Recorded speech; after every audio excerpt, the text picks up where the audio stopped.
just totally screwed that up. Hang on.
All right, now we're supposed to be live.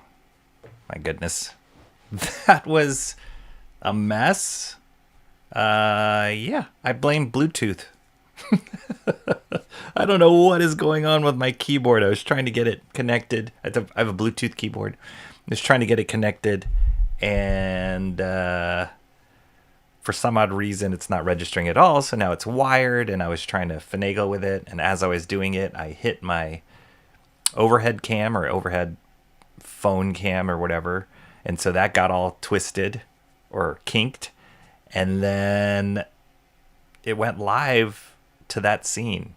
Big mess. But that's what you guys are here for, right? All the behind the scenes videos of how we do this stream. You guys get to see the the inner workings, good, bad, and ugly. Welcome, everybody who is here already. Thank you so much for joining me. My name is Rocky Ballesteros. Usually on Wednesdays, I like to do a stream I call My Wednesday Comics, where I go live stream the books that I've picked up that week from the comic book store. I love comics. That's why I started this channel. And one of the regular things that I do every week is go to my local store, pick up new books, and then I just love to talk about them, about why I picked them up, why I like them, why I don't like them, etc., etc. And it's evolved into a great time with all of you guys who are here right now and people that join in. It's just evolved into this great forum, water cooler talk about comics. One of the other streams I do is I like to call them a master study, where I take a artist, in my opinion, a master in comic book storytelling, and I try and reproduce a particular page that they've done. So I've done Michael Golden, Mike Zeck, Mobius, Frank Miller, John Byrne, Jim Steranko. I already said Michael Golden. Jim Steranko. Charles Vess, Barry Windsor Smith, and I think I listed all of them. But I've done 9 so far, and right now I'm working on my 10th one, which is The King, Jack Kirby. Double page spread of a Doctor Doom pinup that he did.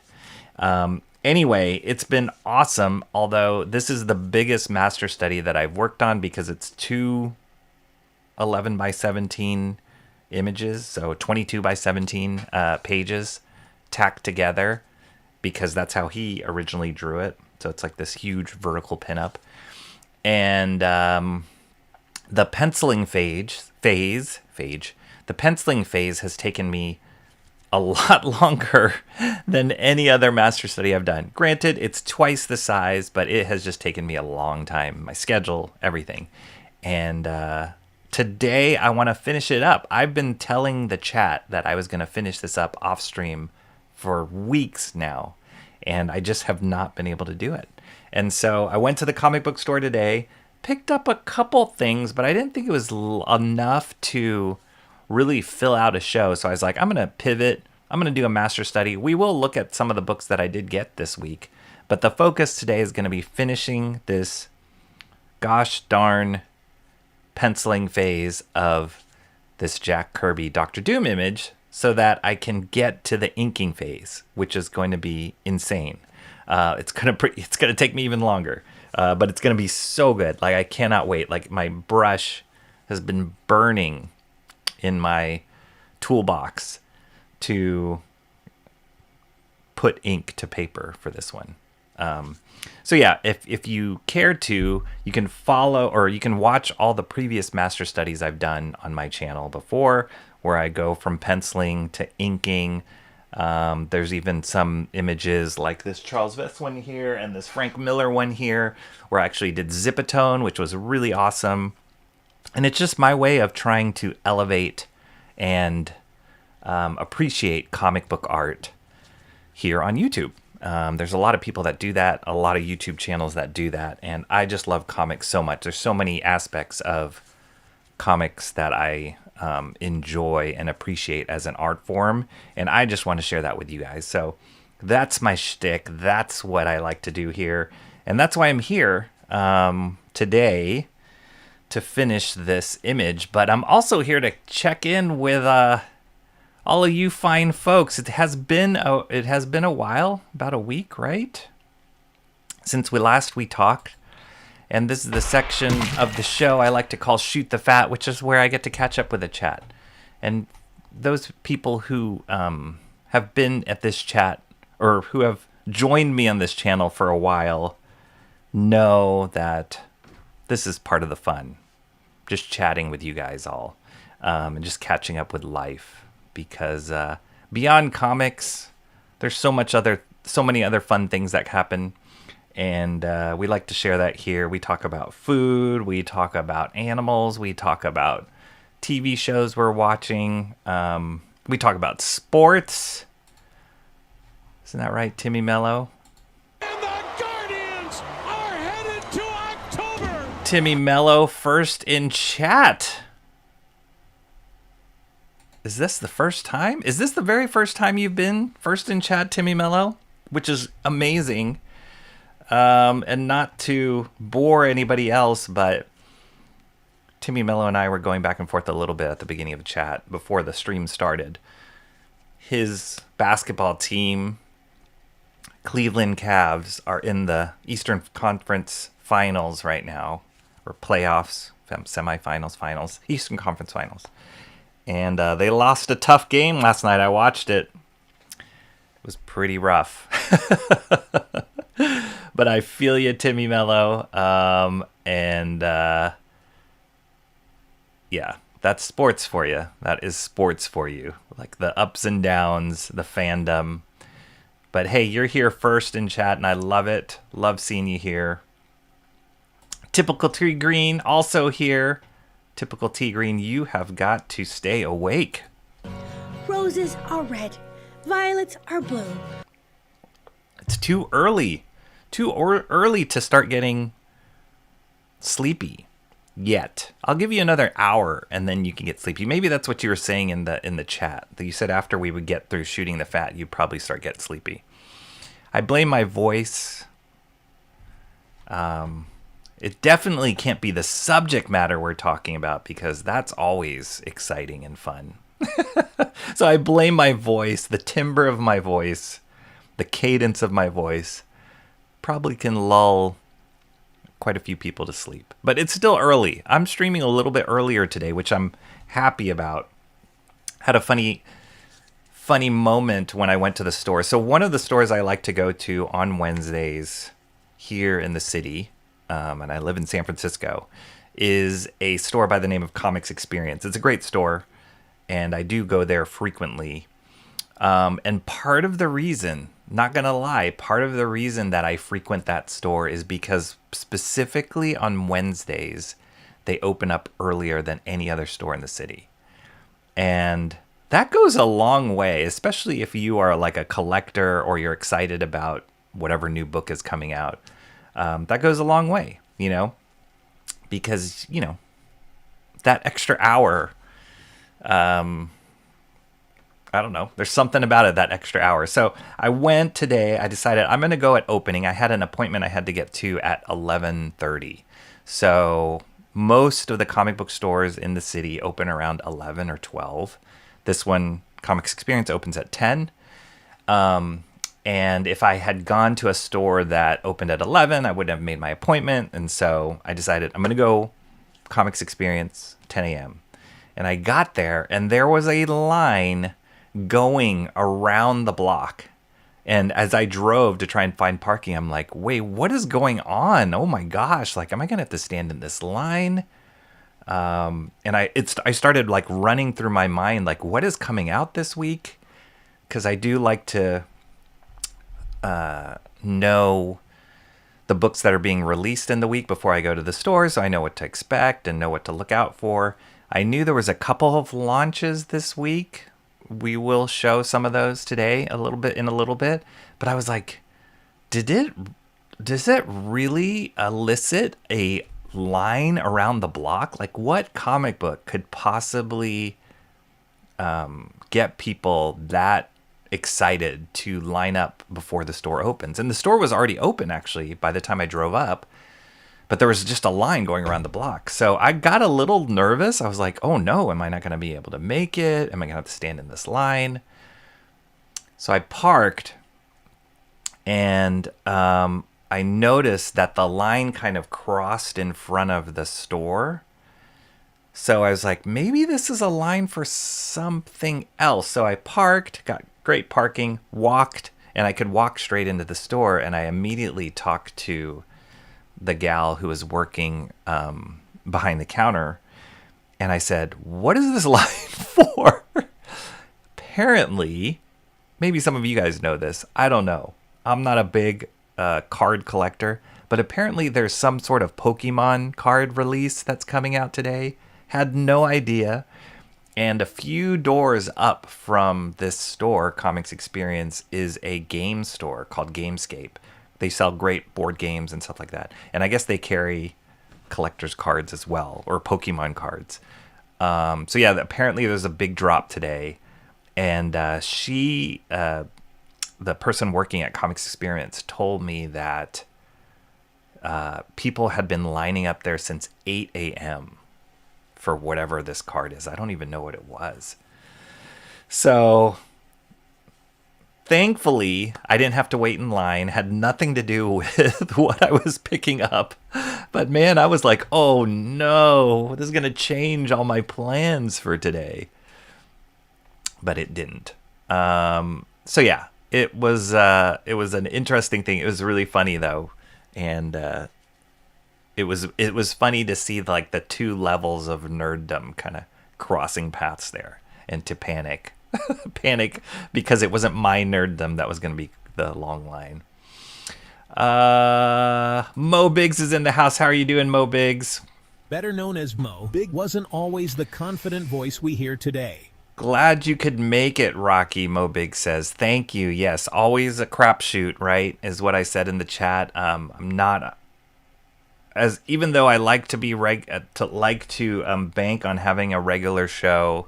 Sometimes it doesn't happen on Wednesdays, sometimes Thursdays. My schedule has been a little bit squirrely the last, 6 months or so. But we have a little bit more regulation. We're getting to a point in time where it's kind of evening out better. So hopefully I can be more regular. It's also made me, now that my schedule has kind of freed up a bit, it has made me think about maybe revamp some of this channel, or what I could do differently, or different kind of shows or whatever. So stay tuned. It might be like adjusting things around here and there, but hopefully I can get into a more regular schedule, at least in this season right now where I am. Rocky, don't troll a troll, Mopig says. Yeah, I'm sorry. I apologize. I had that little screw up there at the beginning of the show. But, that's the fun of it. How interesting would this show be, really, if it was perfectly polished? Wouldn't be that interesting. You got to see the humanity in it, and to know that this isn't artificially made. Artificial intelligence. AI, as the youngins say. Let's see. Mo Big says, Rocky's lashing out because now his Massey's Nasties hoodie is only good for watching cars or wearing when he's inking. No, Mo. I don't have a Massey's Nasties hoodie. I do need to wash my cars, though. So yeah, actually that's a good point. I should have put on some like painter's clothes today because, well, no, I'm not inking, so I'm not going to spill anything on my shirt or my pants. I've done that in the past. I was watching some old videos and I can't believe that stuff happened. But again, you guys get to see it firsthand, and you get to see the human touch. Maybe the next thing I'm going to do is probably bleed on one of my pages so you guys can really see that. But I have been known to spill a bit of ink on my inking master studies in the past. I was hoping he was get so distracted he forgot to play the other. No, Mo Biggs. So if you know, you would encourage me to do more master studies because they have less intro videos. The intros are a little shorter on my master studies on purpose than they are on my other show, the My Wednesday Comics show. But I did show that trailer for the Philip LeBound Gallery in New York. Amazing gallery. If you're ever in New York City and you are looking for comics related stuff, I highly recommend that gallery that I showed the trailer at the opening of this show. It's an amazing gallery, and it's dedicated towards comic art and illustration, and it's beautiful. I got to see it last month. Yes. Yeah, the race made national news because he and Trump hate each other. Yes, Massey, that's right. If anything, Rocky's still probably grieving over the breakup of his favorite band, Aqua. Didn't they sing Barbie Girl? Is that Aqua? I can't remember. I'm not grieving over that, though. Tank Ferret Presents is here. Good afternoon to all you magnificent people. What's up, Tank Ferret Presents? That's an amazing profile picture. I love it. Great seeing you here. Thank you for joining us. Keyboard be sus. That's right. In order to fix my Bluetooth problems, I would probably have to restart this computer. It's kind of old, this computer that I'm streaming off of right now. I would have to restart it, and I don't think I should do that to you guys. So it's connected by a cord right now, and that will be a problem if I have to type anything later. This is nothing like Bancroft's Master Studies, where he learns to get the most out of farm laborers. I think those are called the Massa Studies, not the Master Studies. Breaks over, back to work land. All right. Like, share, and stay magnificent, everyone. Thank you, Tank Ferret. Sorry I didn't get drawing on your break. Maybe stop in if you can a little later, but thank you so much for coming in and saying like and share. I appreciate that so much. We are at 600. Let's check. I believe it's 698 subscribers right now. Amazing. 2 away from 700 people. That's not that far at all. Very excited about that. We're growing this channel. I was looking back at some of my old posts, both on the community tab and also like on Instagram or whatever. And I have some posts of like 350 subscribers or like, 400 subscribers, 500 subscribers. So we're almost at 700, which is really great. I love it. And I thank you all. Thank you all for being a part of that. Mo Biggs, never have I been more careful with my words than when I know you are lurking in chat. More like glowing with an otherworldly radiance. I like that. I like that for sure. Yes. Painful. Sports ball is painful. It's like the what's that Olympics?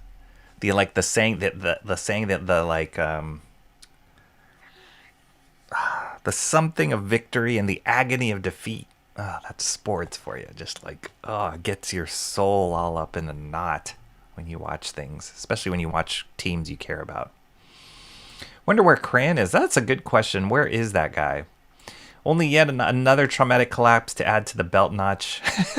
Are you used to it, Timmy Mellett? Sounds like somebody who's been there for a while. Been there, done that with the ups and downs of sports. I appreciate that Linz uses the baseball emoji in reference to the basketball discussions. No, the Guardian. She's doing it because of this. No, you are absolutely right. Typical T Green. The Guardians are baseball. I was talking about the Cavs collapse. That was basketball. Both of you guys are right, but you keep doing it. You're tracking. You're tracking. Don't worry. I didn't hear if he mentioned the Guardians because I drifted off. All right. That's fair. That's fair and truthful. Cavs are a basketball team. There's another in football, but we do not speak of them.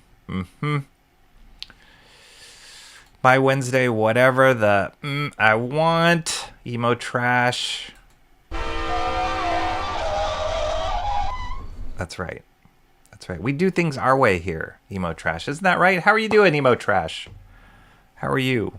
How is the zoo friends that live with you? How's school going, Emo Trash? Is that almost over? The semester? Logan Paul ruined Pokemon card collecting, Timmy Mello says. Mobeg says, what I like about Pokemon cards is nothing. Paul brothers ruin anything they touch. I mean, I'm not a fan of the Paul brothers, but you gotta give it up to them for, like, staying relevant in the public eye, you know, like evolving, growing up online. That can't be an easy thing. Rocky doesn't care about Pokemon either, but when it comes to attractive zoo employees, he's got to catch them all. I haven't been to the zoo in so long. How long? Actually, I shouldn't have played the badump dump at that like set up a joke, which I don't have. But I haven't been to the zoo in so long that I'm amazed you keep bringing it up. I do need to renew my membership. It's getting to that season, that time. The weather is getting that good that it's getting close to zoo time. So I do need to renew my membership and just get over there and do another draw. Sometimes anybody who's new on this channel might not know, but I do like to do, or I have in the past, done some live drawing streams in the zoo. Although my cell phone service isn't the greatest there. But I have done some drawing streams. Those have been fun. Those have been really fun. You know, there's something about like drawing from life, the animals there, and it's a little easier than like drawing in a cafe, because in a cafe I can't really speak. But in the zoo, spread out enough, mostly animals, less people, can draw, and it's a lot of fun. I enjoy it a lot. The Paul brothers are one of our own, drawing from the dark side of the Ohio force. There you go, putting Ohio on the map there. You do not need to claim them. If the countdown was intentionally paused, it would have been a good troll. It wasn't intentionally paused. It doesn't automatically run when I hit go live. I have to press play on the countdown. So next time I'll remember that, though.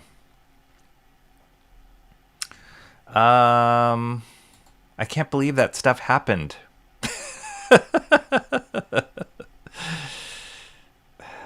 I don't know. I'm losing my memory too. Thunderstorm happening where typical T Green is. Rain? Nice. Nice. No, it's beautiful sunny here. Sunny. I went on a great bike ride was it Monday? I went on a great bike ride Monday, about 12 miles with a couple friends. That was amazing. Got to go through the Golden Gate Park and kind of explore beach, near the beach too. Today I'm gonna go exercise with some friends, actually after I stream. So yeah, gotta stay healthy. Otherwise I would be at my desk all day drawing on the computer. Would not be good. You watch your old videos? Why don't we do it on a stream? You could call it EFAP the Yap. Because I think that would be double boring. And the last time that I watched anything on stream, I think it was a couple streams ago, we were watching some stuff. I didn't even play the audio. Oh yeah, I think Awesome One gave us a link for some TV show. I didn't even play the audio. And that episode got tagged by YouTube. So now I'm really, really gun shy about watching anything or listening to anything on stream. I honestly don't know how other streamers do it. Maybe they are just like, whatever, it doesn't matter. It doesn't affect the visibility of my stream yet, but it does affect any kind of monetization. Monetization isn't huge on my channel anyway to begin with, but I just hate to like cut myself off at the knees every time something like that happens. So yeah, it's a little, and I've heard of other people, bigger channels than myself, getting demonetized. And so yeah, I'm very, very gun shy of watching anything, even if it's my own stream, on stream live, because I don't know what kind of things the algorithm are doing. But speaking of which, you can become a member of my channel. If you're subscribed, you can also become a member of my channel for, what is it? $1.99 a month. Get some cool emojis. And you can also join me on Fourth Wall. It's another site that I have set up for myself. It's kind of like Patreon, where it has more relevance to what we're doing here in the Master Studies, because my Fourth Wall members get high-res scans of everything that I do on my Master Study streams, both the pencils and the pencils and the inks too. So if that's your jam, that's a good place to do it. I'm going to hopefully build that out more. The more that I grow this channel, the more that I do more than just replications or duplications of Master Studies, but if we do commissions, if we do get into my own comic book stuff, Fourth Wall will hopefully be where I build that out even more. But anyway, just a little plug. Yes, that's Aqua. Rewatching old streams is just a compilation of the camera falling.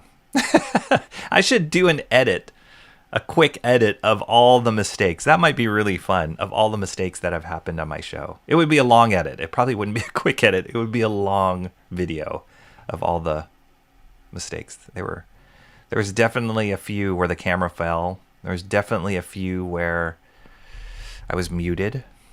Remember when that was a thing?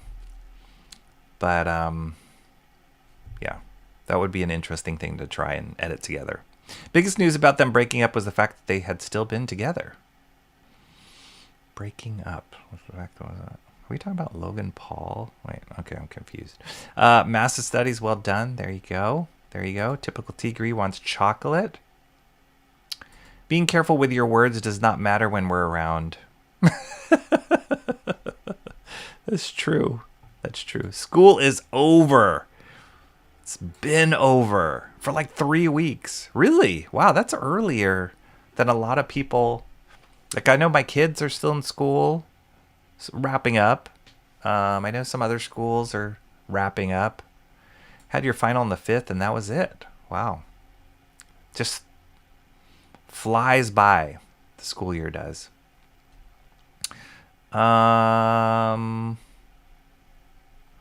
What's cool about the Paul brothers is that they aren't from my state, so you can't blame us for once. They seem like they would be from California, but they're not. Yeah. You go back in August. Ah, I see. So maybe that's why you're done so early, because you have to start back early. I haven't been to the zoo in so long. How long was it? Cricket? Free admission every Mondays. That's awesome. Man, I would take advantage of that like crazy. Our zoo, like if you buy a membership, an annual membership for our zoo, and you go maybe like, I want to say twice in a year, maybe 3 times, then it already pays for the membership. So I can for sure do that. I don't live too far away from our zoo. Like I could actually bike there. So that it makes it super convenient. If I lived on the other side of the city from where the zoo was, probably wouldn't buy membership. There's like some museums I would love to buy membership to, because I can just go to museums all day and like sketch and people watch and ogle at art. But most of the museums are like really difficult to park near and a little bit farther for me. So I don't do that. But since the zoo is so nearby, I love it. He hasn't had to do back to the zoo because Pig Feeder Lady's in the basement. Go back to the zoo. I don't know where she is, and God bless her. Poor lady doesn't even know that a whole story has been crafted around her existence. That's kind of frightening. I wish our zoo had free Monday Menagerie Madness. Menagerie Madness. Oh, you have a really good... Mo Biggs, aren't you in... You're in San Diego, right? You guys have an awesome zoo.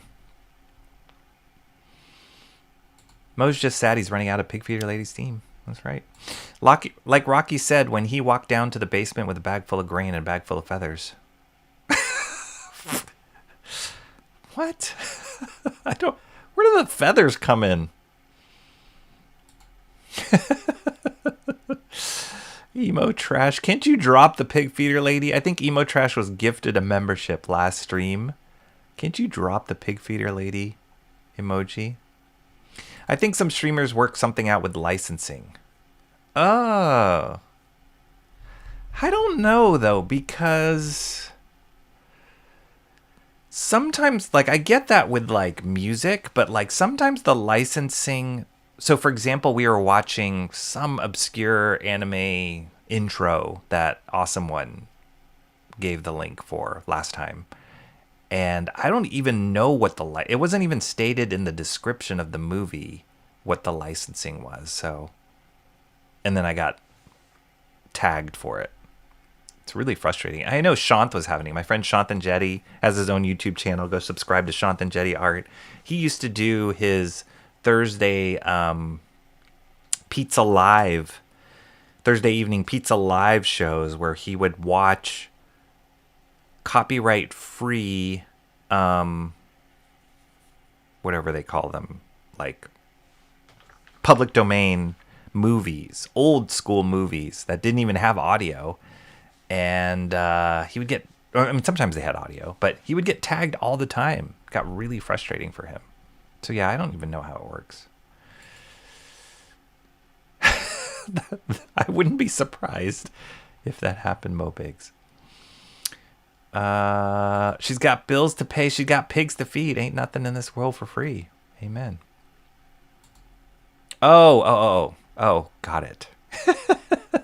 Why Aqua? That's such a crazy band to bring up. If Rocky got into the zoo for free on Mondays, he would be the anti-Garfield.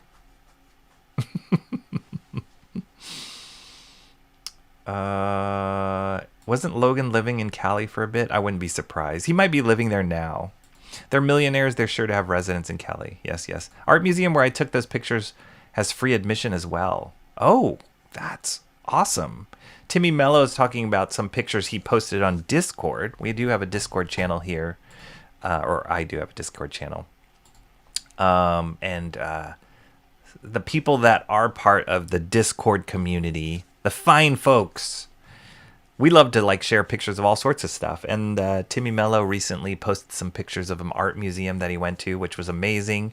He also posted pictures from like a Asian festival that he went to, that there was like armor and like weapons, and it was awesome. Like that's stuff that you can't really share on YouTube necessarily through the chat. I guess you could post links on the chat or whatever. So Discord's been kind of a cool space to see that. And then frequenter channel member Jeffrey Beats has been shares stuff all the time of like comic stuff, and he lives in Australia, so amazing. Where is Beats? History Museum next door charges, however. There you go. Thank you, Emo Trash, for posting those pig feeder lady emojis. Exclusive only here. I don't want to narrow my location down too much. Oh dear, did I dox you? Sorry. I talk about things in my area as if I ever leave the house. I think we all learned a lesson that day. Don't play anime on stream. I guess so. That might be a lesson that you can get 100% behind, Mo Biggs, right? I'm waiting for the day GIFs are added to the chat. GIFs or GIFs? I think that's poll worthy to ask. Start a poll. We can do that here. You guys say GIFs or GIFs?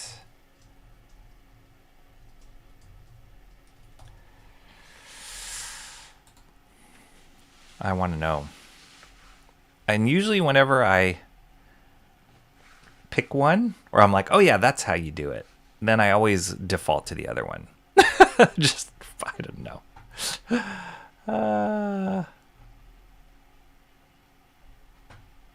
Emo Trash, it's GIF. GIF. Typical T Green says it's GIF also.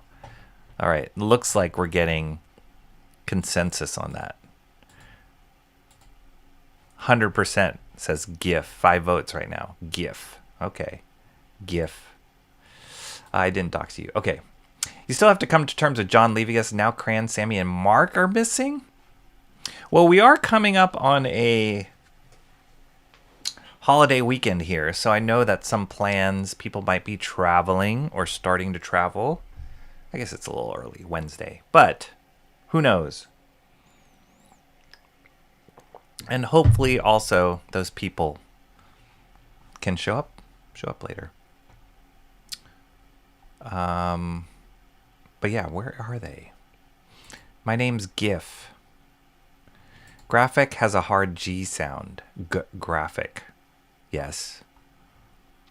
Graphic. What does it stand for? Is it like graphic integrated format or something like that? Goodness.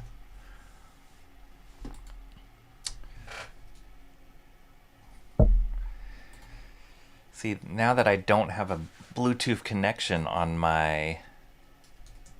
And now I have to like reach. Graphics interchange format. Wow, I was way off. Graphics interchange format, so that's why it's GIF. That makes absolute sense. I will buy that for $1. I think it was John who talked about GIFs. I wouldn't be surprised. That does sound like a John thing. Emo Trash agrees. I think in Timmy's version you were meant to read it as GIF. GIF. My name's GIF.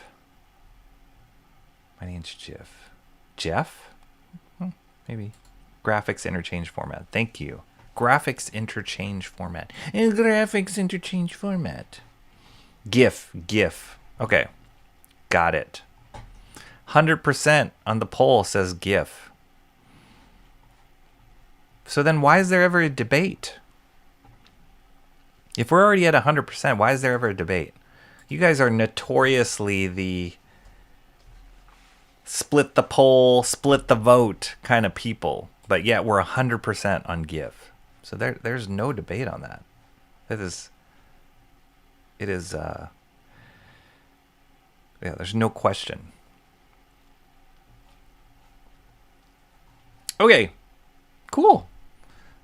45 minutes since I started talking. That's not bad, guys. That's not bad. Here we are, Master Study. This is where we're at right now. How far we've come. Or how far I've come drawing this. But the last we talked, I was kind of floating here, working here. Look how crazy this Kirby branch. I mean, I have spent more time on this, on the Kirby foliage, the Kirby botanicals, than I have on Doctor Doom himself. Is that not sad? But that's kind of, I don't know why it was so complicated. There's just so many cool little like marks, pieces to this, lighting, texture, form. It's not so straightforward, so maybe that was why it took me a little bit longer. I love this area here with this guard back here. The castle. There's a lot of bricks in the background. Indications of bricks and also actual bricks being drawn here. So, yeah. But this is where I got to tighten up some more. A little bit more. And then finish up here. And hopefully we can do that all on this stream. We're so close. And yet so far.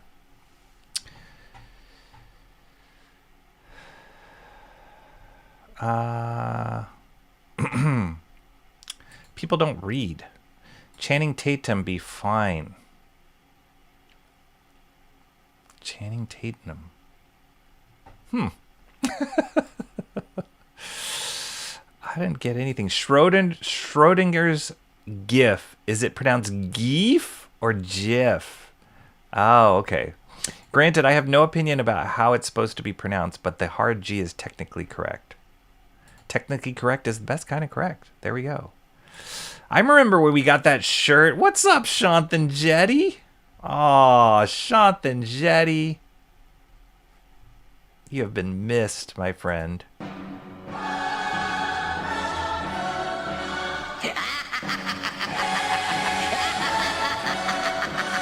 Shant's referencing this shirt and he is absolutely correct. We were together when I bought and this is how long I hang on to my clothes, which is kind of sad, right, Shant? But and actually, it's been you know, sometimes I have t-shirts that, you know, they really wear on through, but the quality of this t-shirt has been awesome, and it has lasted me a long, long time. But we were together at Skywalker, the actual Skywalker Ranch. We took a road trip with Shant, myself, and another buddy of ours. His name's Arvin. We went to Skywalker Ranch together shortly after we graduated from college. We just took a road trip. I knew some people there, some friends there that worked there, and we went on campus, went to the store and bought some swag. And I love this shirt so much. Brings back so many memories. You know, I don't know if you know this, Shant, but they actually opened. So normally you couldn't buy Skywalker stuff because you only could go on site in the store to buy any kind of Skywalker tagged gear. They have now opened a store outside of where Lucasfilm is in the Presidio. They have now opened a store that is open to the public, so you can go. Anybody can go and buy Star Wars stuff or Skywalker stuff or Lucas stuff there. So pretty awesome.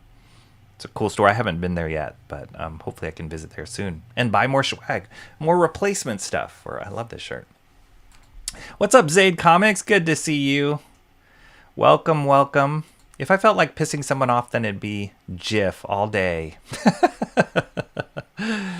Everybody's saying hello to these fine gentlemen that are here. So good to see you guys both. Not the 12% going to Jif now. Rocky wore that shirt after burning his Massey's nasty shirt in a fit of rage. Oh my goodness. Someone who rolled in is incorrect. Your kids were newborns. That's right. When we did this, your kids were newborns. I can't believe it. Now they're all grown-ups now. It's insane. Skywalker, I've heard of Skinwalker. Typical T Green, how have you heard of Skinwalker and not Skywalker? Get out of town. Okay, so many of you have been part of this journey since the beginning. Maybe I should rotate this like this so it's straight for you guys. This is the original Kirby image. How amazing. And so we're hopefully going to get there eventually once we ink this. But now that we're in the penciling phase, what I love to do, or one of the techniques that I love doing, is kind of flipping the original back and forth between the original and the drawing that I'm doing.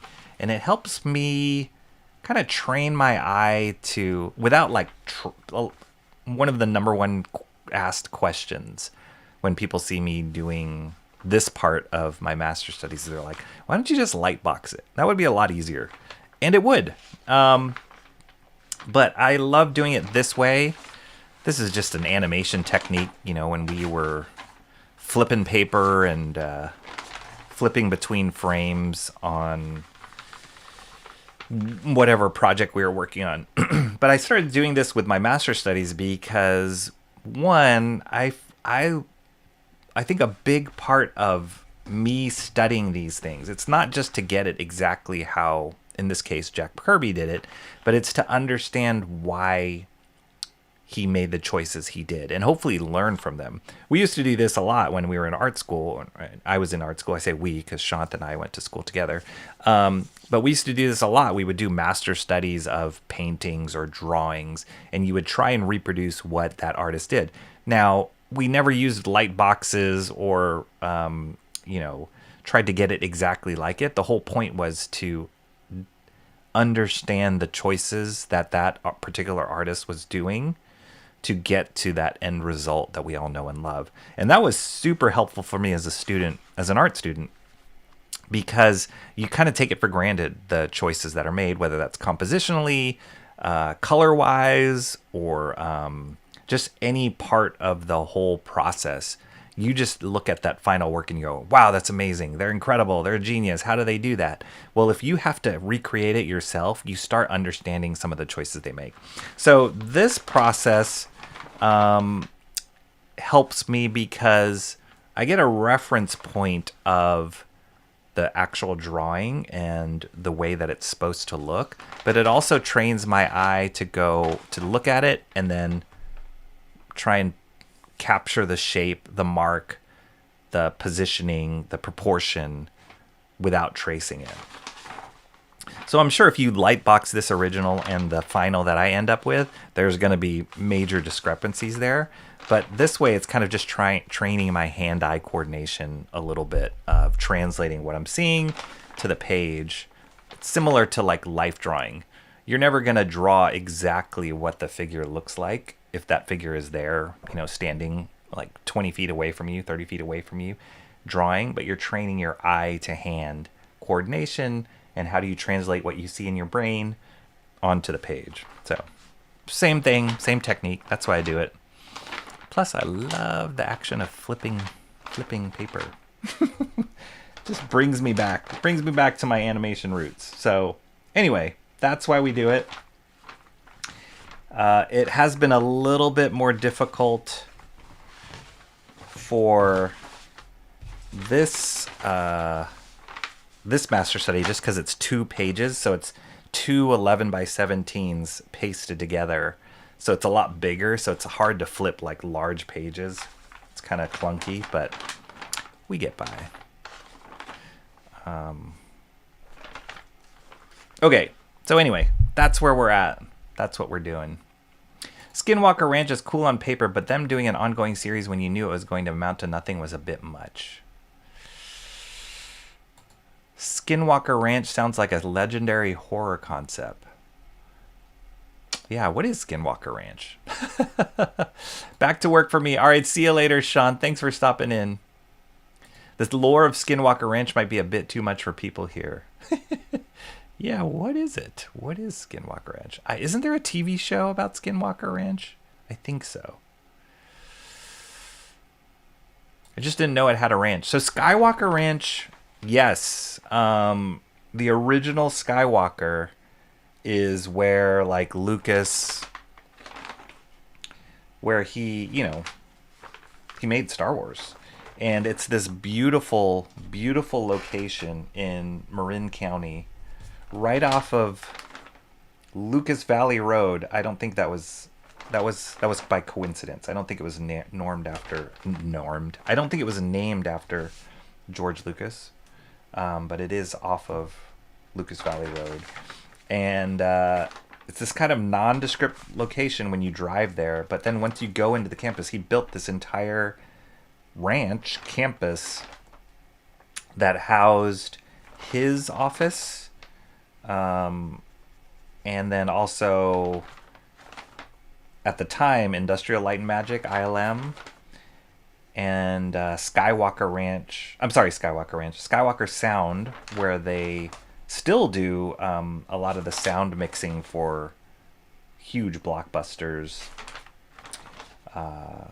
So yeah, but they've moved part of that studio, most of the studio, like ILM, Lucasfilm Animation, they've moved that all now down closer to the city in the Presidio. So they have their own facilities there. It's beautiful. Also, it's another beautiful campus. But they still have Skywalker Ranch, and Skywalker Sound is still there, or headquartered there, as well as some other offices and stuff like that. But one of the coolest parts of Skywalker Ranch is the house, the actual ranch house, where George Lucas's office was before. And it's just beautiful. It has this like craftsman architecture, all the details and the lighting and the staircases and the landscaping, everything is just is based off of like the craftsman era of architecture. Really beautiful. Lots of wood. It's very warm, not cold at all. And then he also has these like acres and acres of farmland, I guess you can call it, but it's kind of, the campus is just like built on this land. And so he also grows crops there, like I know he sells his own like lavender. I think he probably has like a winery part of it too. So yeah, it's really cool. It's a very, very cool campus, and they still have picnics there. They have like events there. I recently went to a screening at Skywalker Ranch that was hosted by Skywalker Sound, of a movie there, and a beautiful theater there. So yeah, it's awesome. And then they also have like, it's kind of like an Airbnb, but not to the public. It's a place where like directors can go when they're like mixing their films or they're working on films. However connections they have, they can stay on site at Skywalker Ranch, and they have like facilities where they can sleep and stay, and like people go there to like write, work on their movies. It's awesome. It's just like Lucas just building his own creative haven up here in Northern California.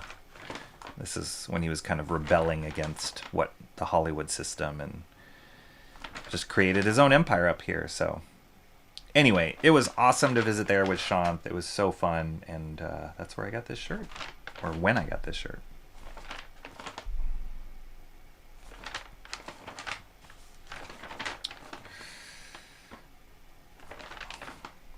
The tricky thing with doing it this way, with this like flipping methodology, is I basically just taped the original on top here to my work. And it's not taped perfectly, but you know, it could slide and shift a little bit, and that affects the flipping, because something that's lined up one day might be a little off registration the next. So I have redone a few areas here and there. That's okay. It's all part of it. Again, I'm not striving to hit perfection on this. It's more just capturing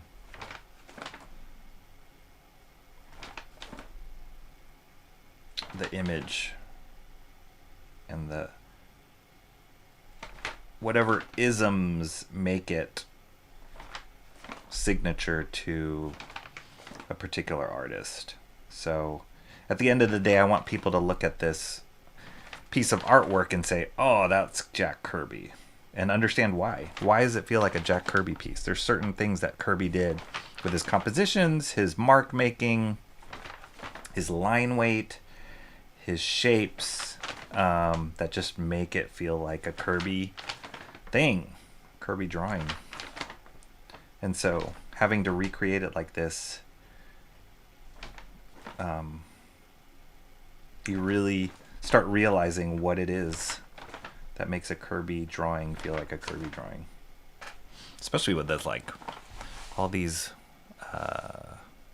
this texture stuff and these lines on the trees. My goodness, it's super Kirby.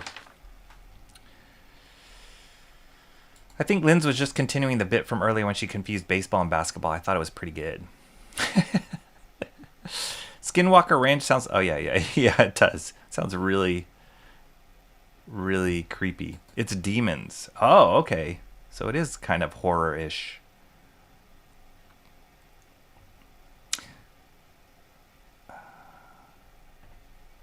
I know what skinwalkers are. Are those like... Are they vampires? Skinwalkers? Or zombies? Or what? The question is, are they being ranched, or are they the ranchers? Skinwalkers are native... Oh! Werewolf shaman. All right, Timmy Mello with the info. Pigfeeder Lady was afraid Rocky was taking her to his own private skin peeler ranch, but fortunately he treats her like a queen. I mean, a queen that remains chained up all day, but it could be worse. I can see how you could think that skinwalker... Yeah, when I think of the word skinwalker, it does make me feel like, or remind me of Silence of the Lambs or whatever. Yeah, that kind of vibe.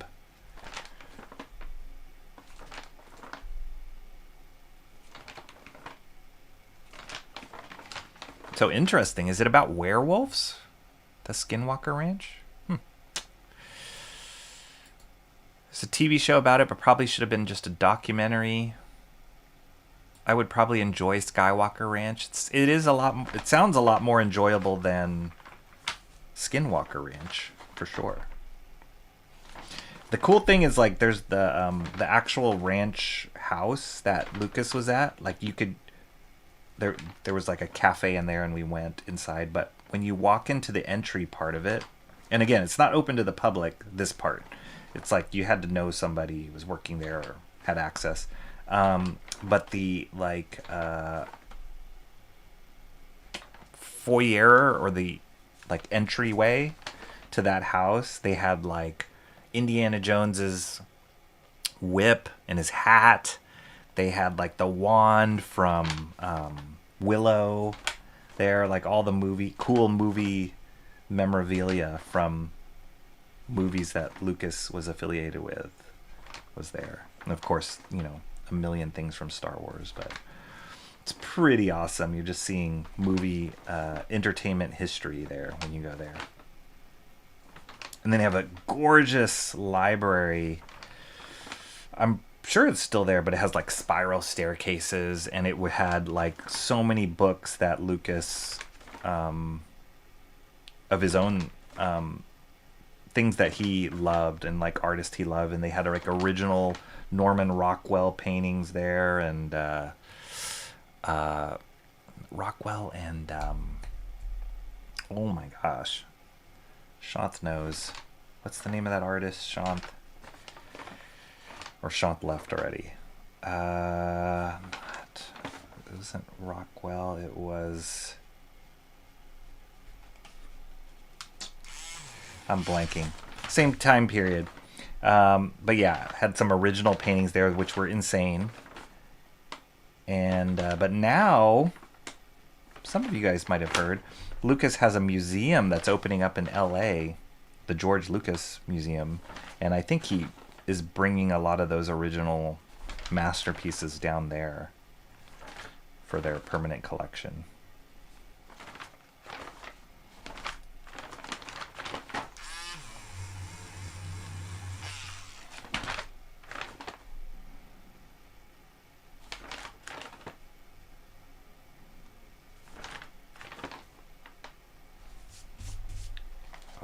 I love Doctor Doom's faceplate design.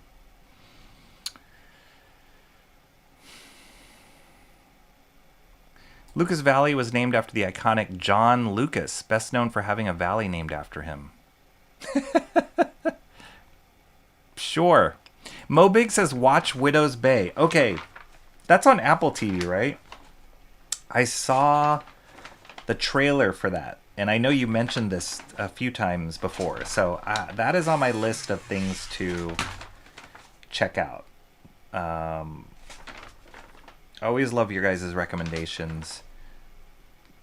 I had mentioned last stream that I started watching Dawn to Dawn, which was a recommendation from anime series recommended by Emo Trash and some of you others.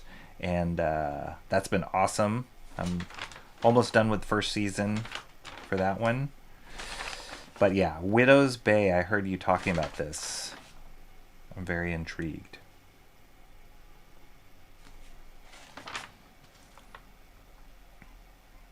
Haunted Cosmos has at least 3 casts about Skinwalker Ranch. Oh. So is it a real place?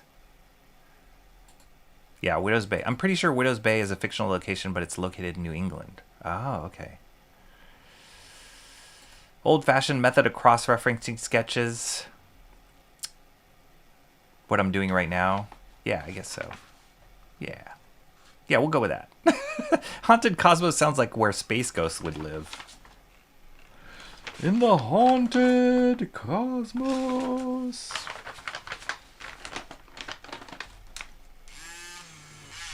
Did you guys hear recently Tom Kane died? Sorry, I don't know why I thought of this. He's a voice actor. He was the voice of like the professor in Powerpuff Girls. And also, Yoda in all the animated stuff. Great voice actor. Worked on a bunch of Cartoon Network stops, but he just recently passed away. Super sad.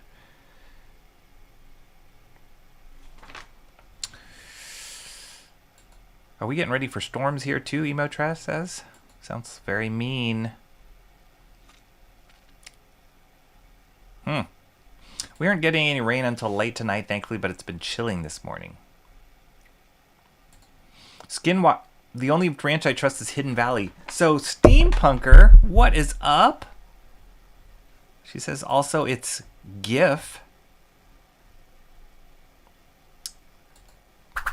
Steampunker comrade Sammy, because I told you I'd remember to say that. How are you doing, Steampunker? So, I've actually driven by the real Hidden Valley Ranch. It's in Central California, and I drove past it, and I'm like, holy cow! Like, it has a sign and everything. I'm like, it's Hidden Valley Ranch. It really exists. It wasn't so hidden. So yeah, it's a real thing, and I understand trusting it. You know, you gotta. If you can't trust your ranch sauce, what can you trust? You know what I'm saying? I know what skinwalkers are. Are they vampires? Please. Who the heck says Jif? Maybe the people that like Jiffy peanut butter say Jif. I don't know. George starts with a G. So maybe all the Georges in the world pronounce it Jif. Jif. There are a lot of people. Thankfully, all you people are GIF people, though. Or thankfully, there's some consensus. For once in my life, on YouTube, there is a consensus.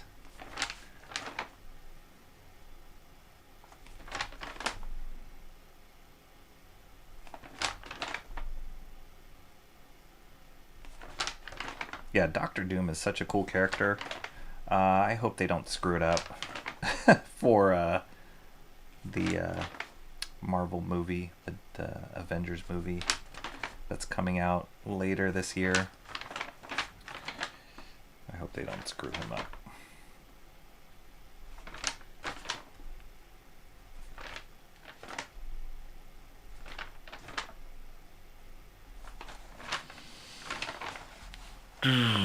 Doctor Doom. Skinwalkers are more or less cryptids, yes? I don't know. Are they?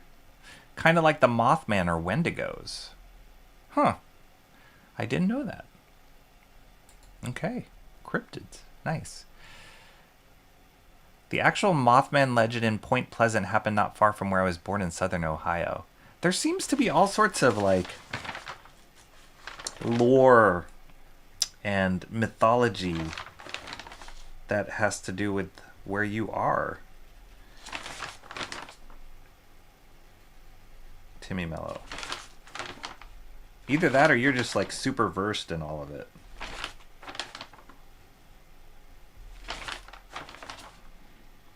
But I feel like I've heard you say that a lot, like has something to do with whatever.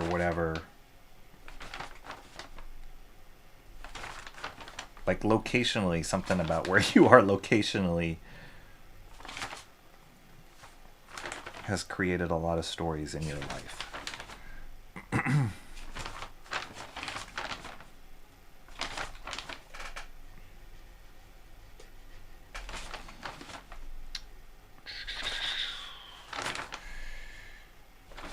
All right. Almost done with this face here.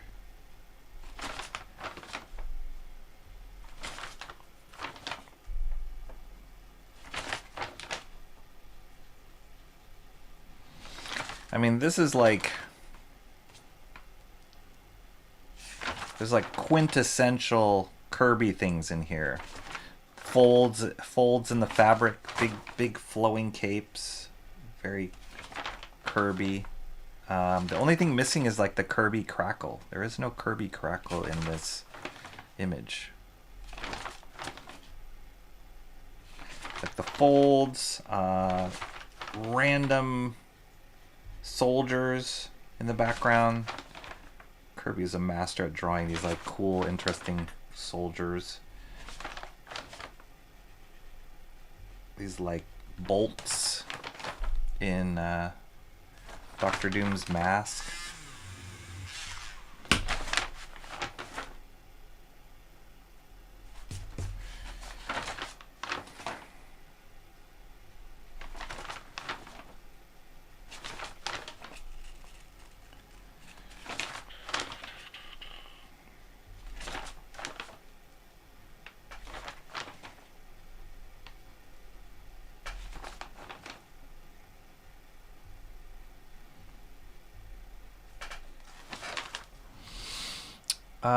Point Pleasant is in West Virginia. Okay. Even that legend is wild concerning the Shawnee Native American cursed legend. Cranberry Langers, there he is. This is a cranberry, full of power. Glad you could make it, Cranberry Langers. We were wondering where you were.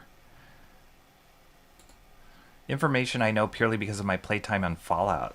See? Who says video games aren't educational?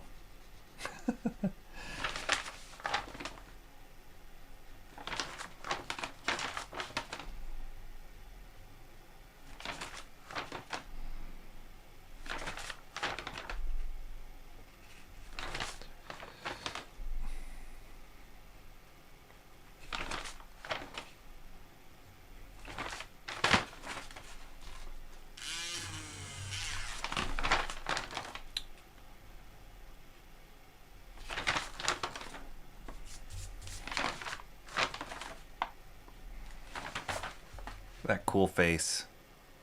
I love this hand.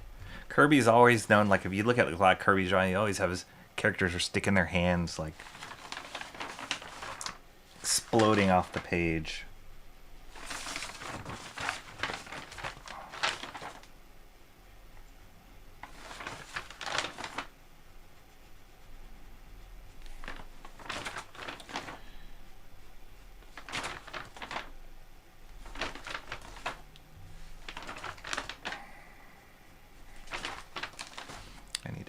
Some post-its here.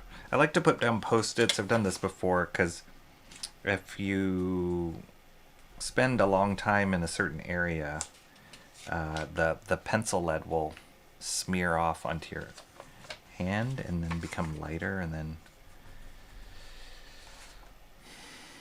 you're just smearing, dulling the image that you already worked on.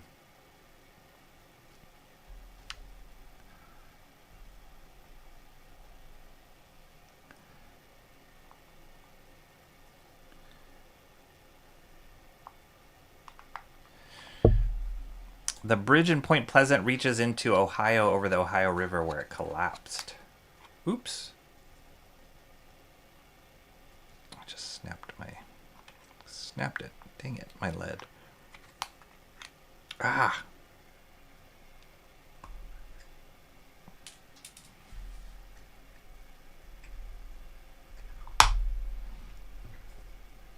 Two huge chunks of lead just came out. Cranberry says Leyendecker. Oh no! If you're talking about the Lucas image, it wasn't Leyendecker. But that's a great guess. He might have had some original Leyendeckers there. I'm not surprised. It was like that era. And Leyendecker was a contemporary of Norman Rockwell. No, it was... Why? I'm going to shoot myself for not knowing this artist. Maxfield Parrish. Yeah, he had some original Maxfield Parrish. Go look at Maxfield Parrish's artwork. Just Google him. He had the most incredible sense of color. Amazing stuff. And his paintings in person are unbelievable.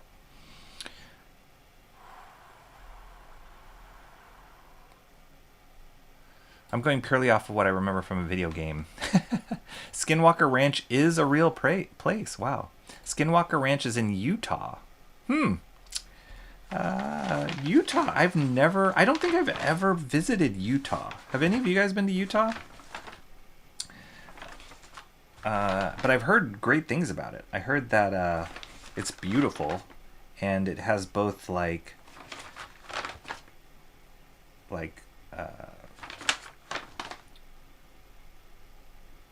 beautiful areas of like snow and mountains, and then it has very like flat areas as well. Maybe like Colorado a little bit like that, which I think Colorado is gorgeous. But yeah, I've heard good things about Utah. I hope to visit one day. But I've never been there. And I've definitely never been to Skinwalker Ranch. If that's a place you can go to. Yes, it's a real ranch, but I forget what state it's in. Professor Utonium and Ultron on the first Avengers cartoon. Tom Kane? Oh, I didn't even know that he did Ultron on that cartoon. He was a great voice actor, and then he had a stroke, and I don't think he could even speak after he had a stroke, if I'm not mistaken, and then he just never really recovered from it. Just kind of declined after that stroke, which is really sad. But yeah, one of the great voice actors out there. Iconic voices.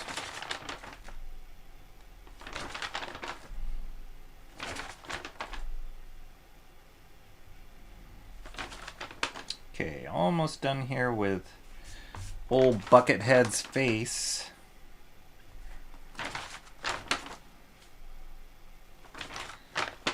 Move down to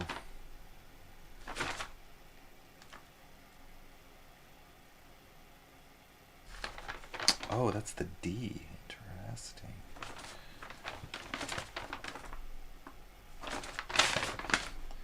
He's casting a shadow on the D from Doctor Doom.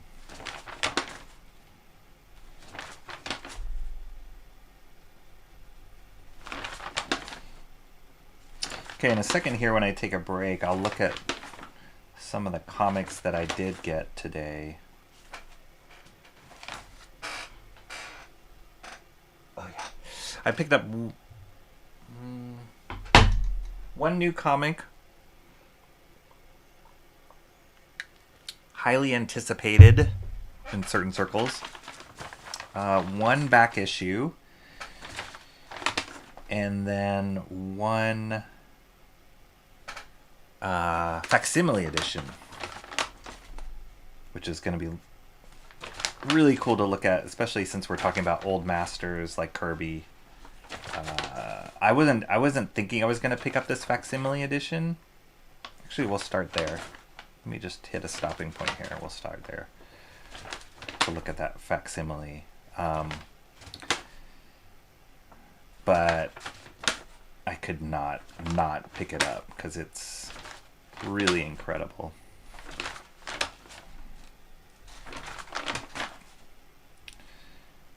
All right, look at that D. I think I had heard that he had died. Yeah. Steampunker Comrade Sammy. I'm guessing that Phil voted for Jif, Mo Big says.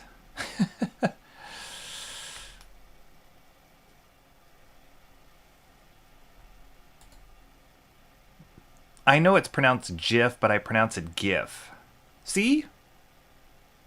But everybody here voted for GIF, Cranberry, so you're in good company. But yeah, we've heard it pronounced Jif before.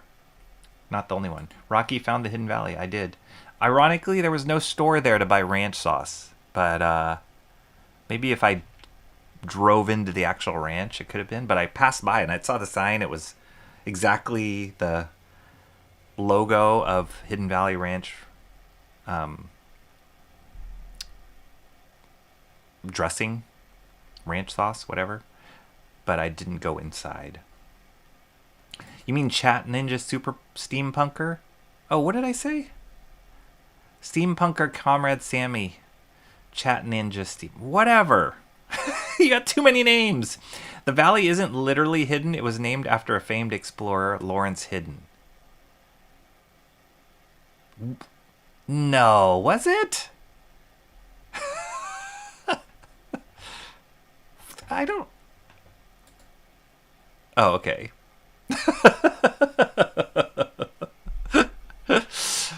The original creator pronounced it Jif.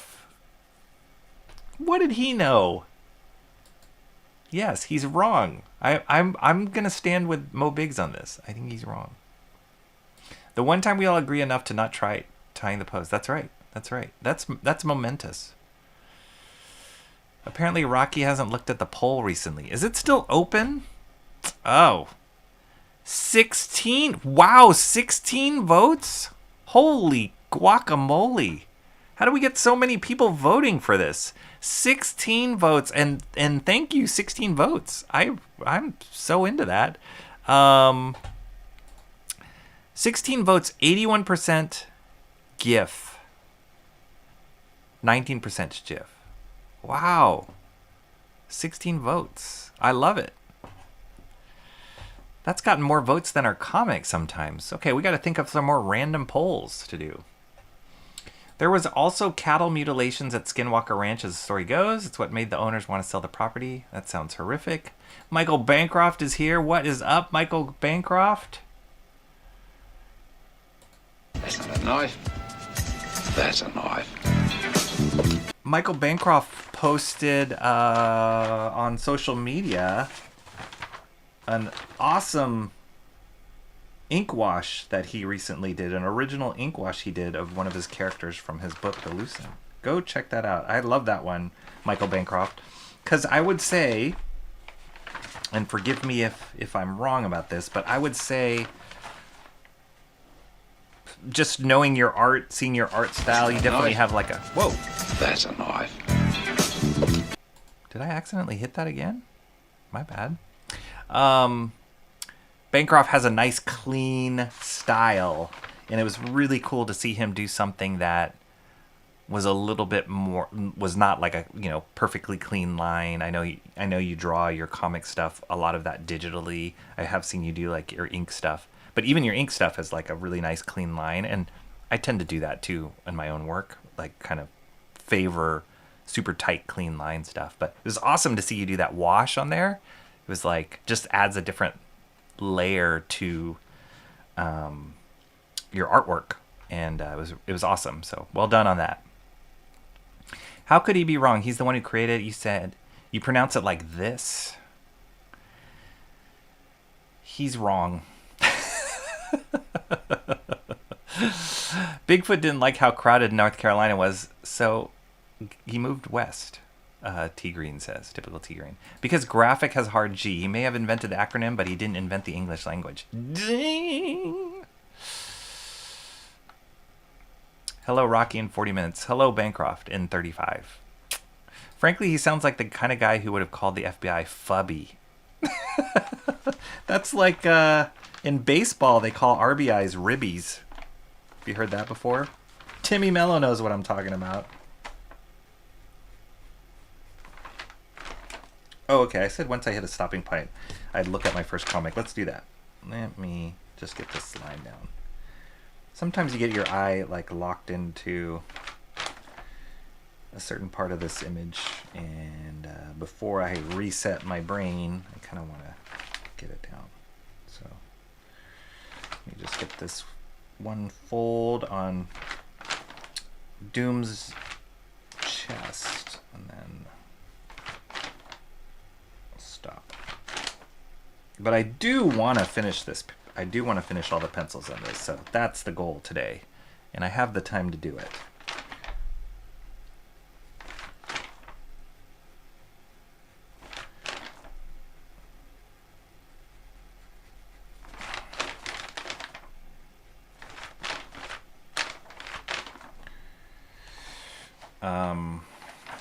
Okay, I'm gonna just finish this one area here, and then I will call a break, a stopping break, and we'll look at some comics.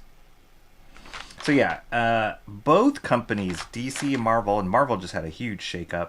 A lot of people on social media talking about it. They like laid off a bunch of people.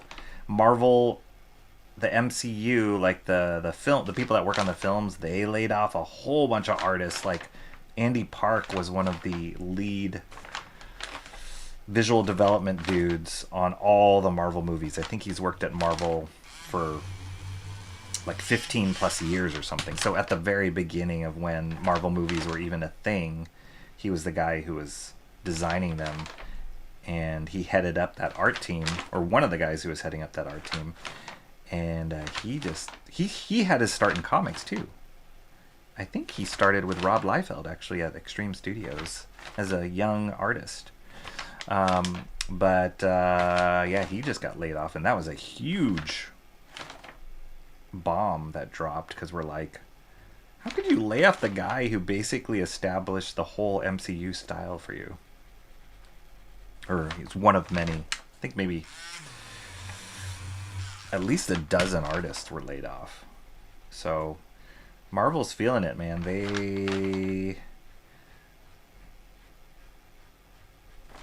They are losing. They're not in the pole position anymore for what they're doing. So I think they're just feeling like they need a restart. But some of their choices was like, what?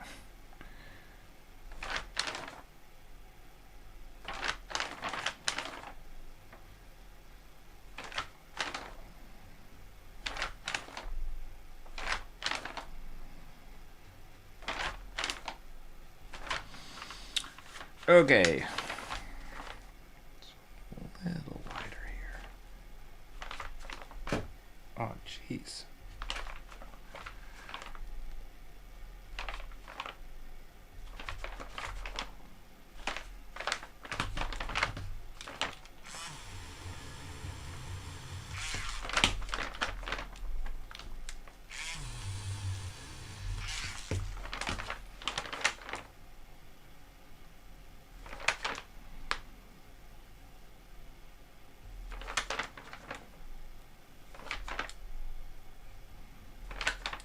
Sorry, I just had to move that over. I was way off register from my initial guess. Okay. Cool. Just finished that section. Let's look at a comic. Let me catch up here, and then we'll look at a comic.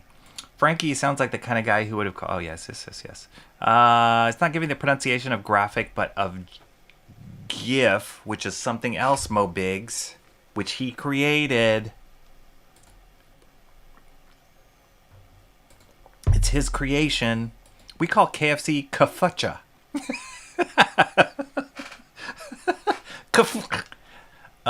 It's not like he invented the word GIF as a word out of the whole cloth. It stands for Graphics Interchange Format. Hard G, Cranberry Langers. Jeffrey Beats, you made it. 10% bogan, 50% bogan, 100% bogan. How are you? Long time no see, man. This is looking awesome, even better than Kirby. Stop it. Now I know you're lying. TV is pronounced TV. This is an awesome debate. And the man who discovered aluminum called it aluminum. Doesn't mean the British can't go wild and call it aluminium if they want, Cranberry Langers. Then you'd have to draw it again. Yeah. Sometimes. I was asleep. You were asleep. You were asleep. Cranberry Langer says, goodbye, good day, Mo, and Typical Green. We don't sleep here, that's right. Macas, Kafuksha, Subbers, Runny Dax. I don't know any of those. Please don't do that, Rocky. Utah's beautiful, Cranberry Langer says. Admittedly, some people call McDonald's Mickey D's. Yes, which works well if you want to ask someone if they'd rather have Wendy's or Mickey D's. And whichever they choose, you add nuts to the end. Wendy's nuts, Mickey D's nuts. Works. Approved. So we can call it Jif nuts. Gift nuts. Road trip to Utah. That would be awesome. Afternoon, Rocky and fam. Just got home, so I missed it. What's up, Mark's Music Obsession? Awesome. We're in the middle of a crazy debate. Maybe you've already seen the poll, you guys who just jumped in here, or just according to me catching up on chat. But there is a debate going on the pronunciation of GIF or GIF. We have 16 votes in, and right now 81% says it's GIF. And I'm kind of in that camp because it's graphic. It stands for graphic interchange format. Right? The acronym of GIF. But Cranberry Landers is putting up an argument of that it's GIF because the creator of the GIF/GIF format pronounces it GIF, apparently. Maybe he likes Jiffy peanut butter. Boat trip, then road trip. That's right. That's right. Now we all need our John, Sumo, MMB, Awesome One, and Michelle to make an appearance. Mr. Monkey Boy? That's right. Sorry, I had to read that a second. Do we call him Mumbaby? Hey, man, don't figuratively shoot the messenger. Typical T Green says, if I were to visit Skinwalker, I'd go with a group of praying churches. Yeah, Skinwalker sounds creepy. Sounds really creepy. Would you rather have Wendy's or Mickey D's? Nuts. All the cool kids. Yes. Missed. Mark's Music Obsession. Member for 8 months. Amazing. As is Cranberry Landers. As is Timmy Mello. Appreciate you, fine gentlemen. Bangers in, nearly at work. Show today, Michael Bancroft? Question. Michael Bancroft always has a show on Wednesday. Or always. Art Share. Go check it out later this evening.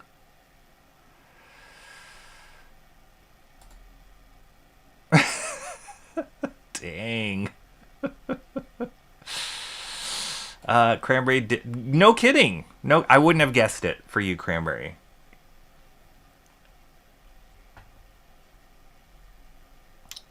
The original creator is most certainly wrong.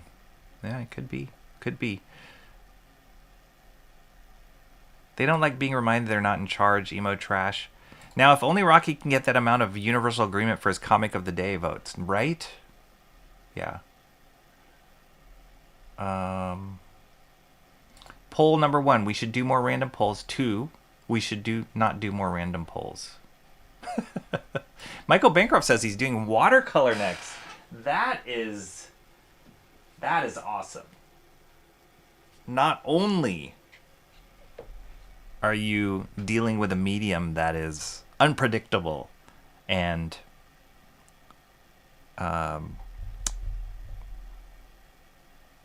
like you got to wrestle with it, but you're dealing with color, unpredictable color. Amazing. Can't wait to see it. Yeah, Beats gets double the time. I don't know what happened. Actually, that was Bancroft. I think it was Bancroft, right? My Rocky intro has made me rethink if I do bogan things. Sorry. Is it bogan or bojan? No, I'm just kidding. Yeah, it was Bancroft's. I am of the mentality that demons are just a bunch of trolling punks. Am I going to be scared by Doom in this new movie? He looks too friendly, right? Yeah. I don't know. I mean, RDJ, he's a great actor. If anybody can pull it off, he could. But there hasn't been a good track record for Doom in films. My guess is there will be a twist where Doom reveals he's been Tony Stark all along. And there is some comic book stories that do cross those two characters, like alternate realities or whatever, from what I've heard. I don't know myself. I haven't read them myself, but that's what I heard. But then I've heard some people say that that's not part of it, so who knows, right?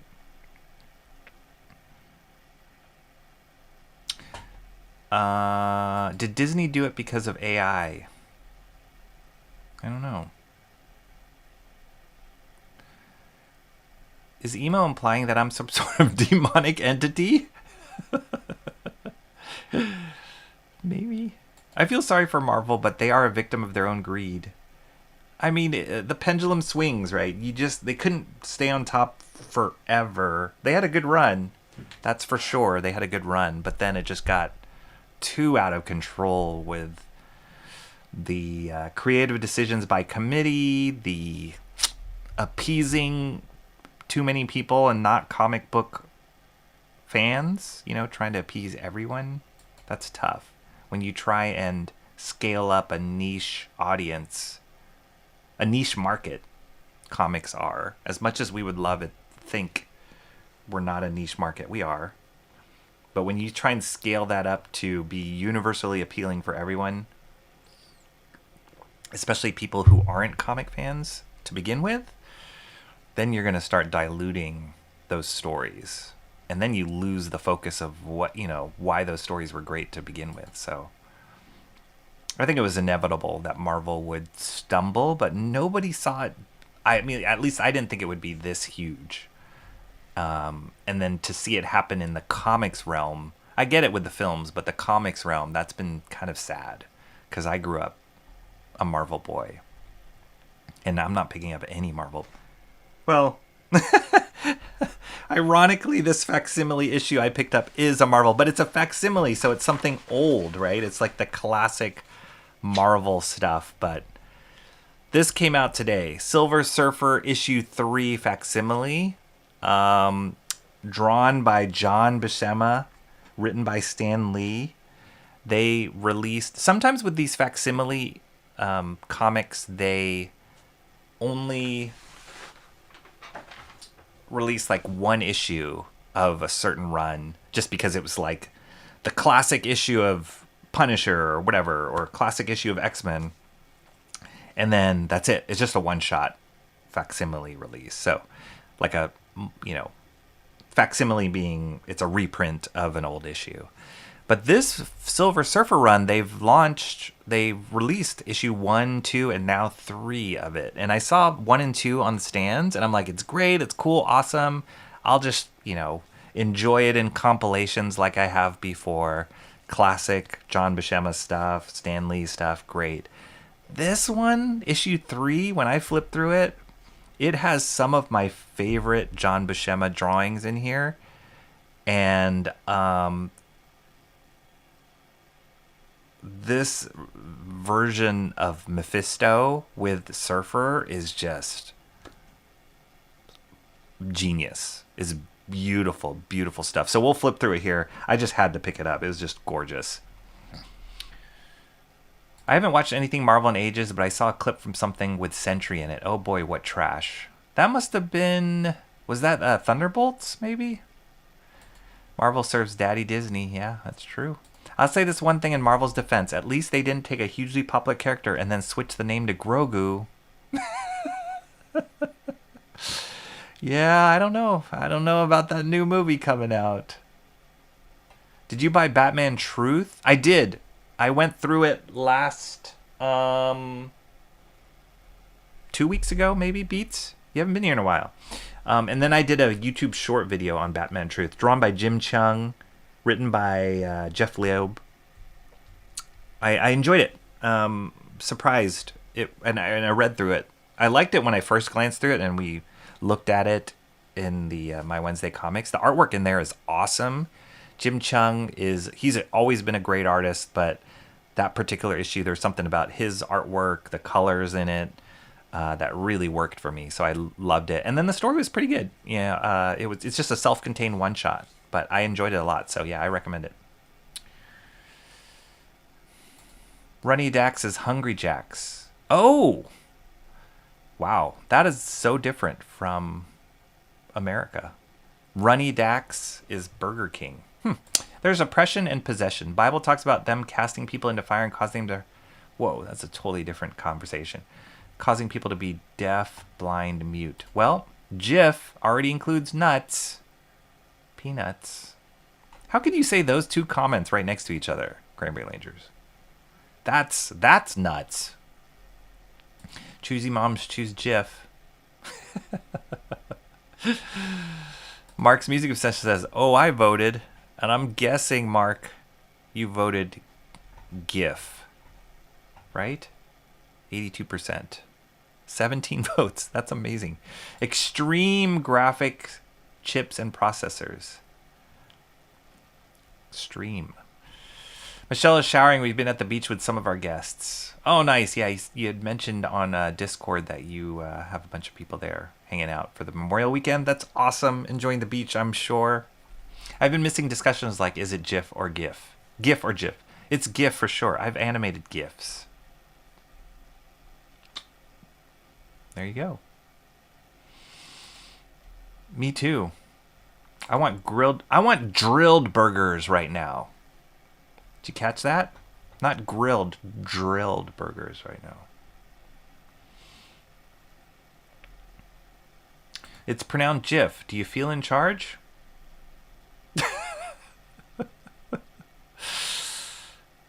I'll allow the superfluous U in watercolor since it's not a team sport. Bangers, is Rob a happy guy in real life? Seems angry. Is Rob a happy guy in real life? Seems angry. It's very chill.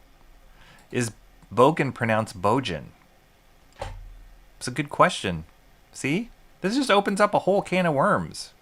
See, Rocky, you could do the Web 1 version 2. The water... See, Rocky, you could do the Web 1.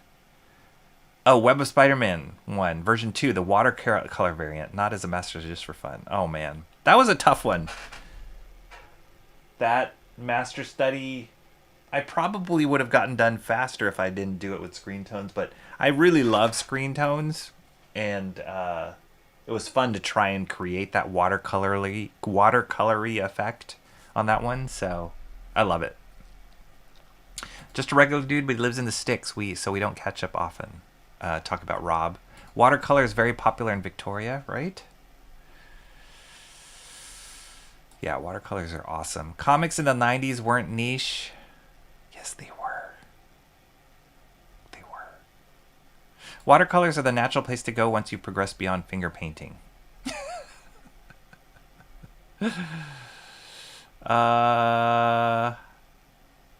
Watercolors are lovely. I have to work on my patience to make one. Watercolors are fun. Really fun. Demon in the Mask storyline.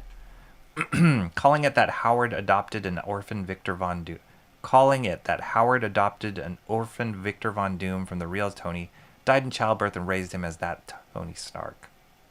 Demon in the Mask storyline. Okay, I don't think I've read that. Who wrote that, Timmy Mello? Sorry, I'm getting to it. Cranberry. The MCU ended. They should have taken a decade-long break. Maybe 2 decades. $7 for... I know. It's thicker than a normal comic book. I don't know how much the original price was. But let's take a look at this bad boy. It's awesome. Okay, so, Silver Surfer was a relatively new character by the time when they released this. He was a new character. Did they say when the original... 1968. Wow. 1968 was when they originally published this. John Buscema, so he's one of the legend Marvel artists who established the Marvel, like How to Draw Comics the Marvel Way was illustrated by John Buscema. So he is just the guy when it comes to drawing things in like a dynamic, exciting way. It was like Kirby, Buscema, Steranko, Gene Colan, those guys were the like cornerstones of Marvel Comics. And then to have him inked by Joe Sinnott, who he's one of my favorite Kirby inkers. Just a great brush inker from back in the day. But what's so striking about this issue, I love the colors in this. This is back when, like, they obviously, like, touched up the colors or, like, cleaned them up for these facsimile editions. But I'm pretty sure they stayed true to the original color choices, which are so simple and basic. But with the limitations they had in printing, these colorists created a whole language of comic book coloring, which I think to this day is like so unique. And I almost love some of this better than our modern day computer coloring things, because it's just like these kind of color choices are incredible, and they create so much emotion in the story just with the color choices, right? It's not literally a pink wall here, but there's something about that that just like creates this impact. So anyway, love it. But what's so striking in these pages, and why I picked up this one facsimile, was John Buscema's command of the human figure. It's so good. It's so dramatic. I feel like it's like Shakespeare drama in comics. Like they're just so like twisted and contorted and pained in their expressions. And it's beautiful. It's like a space opera with Silver Surfer himself. And then you insert Mephisto into the whole thing. So he was pretty much like the devil, his character. Super dramatic. He looked like a stage character, like an opera character, with his costume, his hair, his facial expressions. I love the inking on this character. Because you can just see that brush strokes in it. Beautiful. And I'm going to be looking at some of these guys, these classic inkers, these classic brush inkers, when I get into inking that Kirby piece, because there's so much to learn from these guys. Look at this. It's like he's not the typical devil with the horns, but look at his hair. Look at these shadows. Him sitting on this like stone throne. It's so awesome. Look at his face. Man, I love this. Yeah, when I was flipping through this today on the rack, and I came to this page, I was like, okay, I gotta pick this up. This is so good. Beautiful things the inker do. I mean, you often look at the figures when you look at comic art, right? Like the characters, but look at the ink work on the backgrounds. What Joe Sinnott was doing with his brushstrokes is just so beautifully crafted. It has this like amazing thick to thin, and just the discipline. There's no way I could do this. Not now. I don't have the brush control to be able to get this like evenly spaced rhythm between these lines, but it just creates this amazing texture and lighting on the image. I would love to see a black and white of this.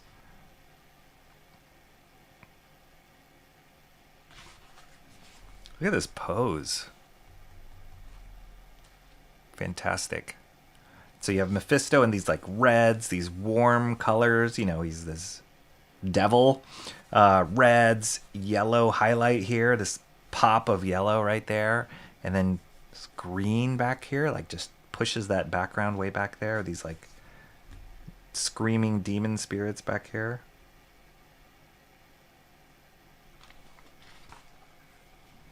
I love this image.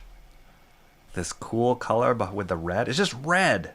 And then, but they pick this blue and separates the girl from Mephisto, and then love the highlight treatment on there. Oh, this is such an awesome image. Look at that face. This is beautiful John Buscema stuff.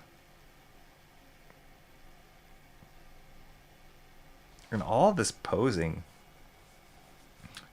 John Buscema is just, oh man, this guy just had such a command of the human figure. Could pose in it. Another artist that I love to talk about is Jose Luis Garcia Lopez, and he also is another one who had such a command of the human figure.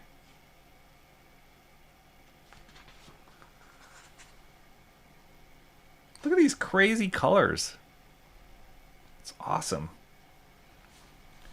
This poses. People don't draw poses like this anymore, really.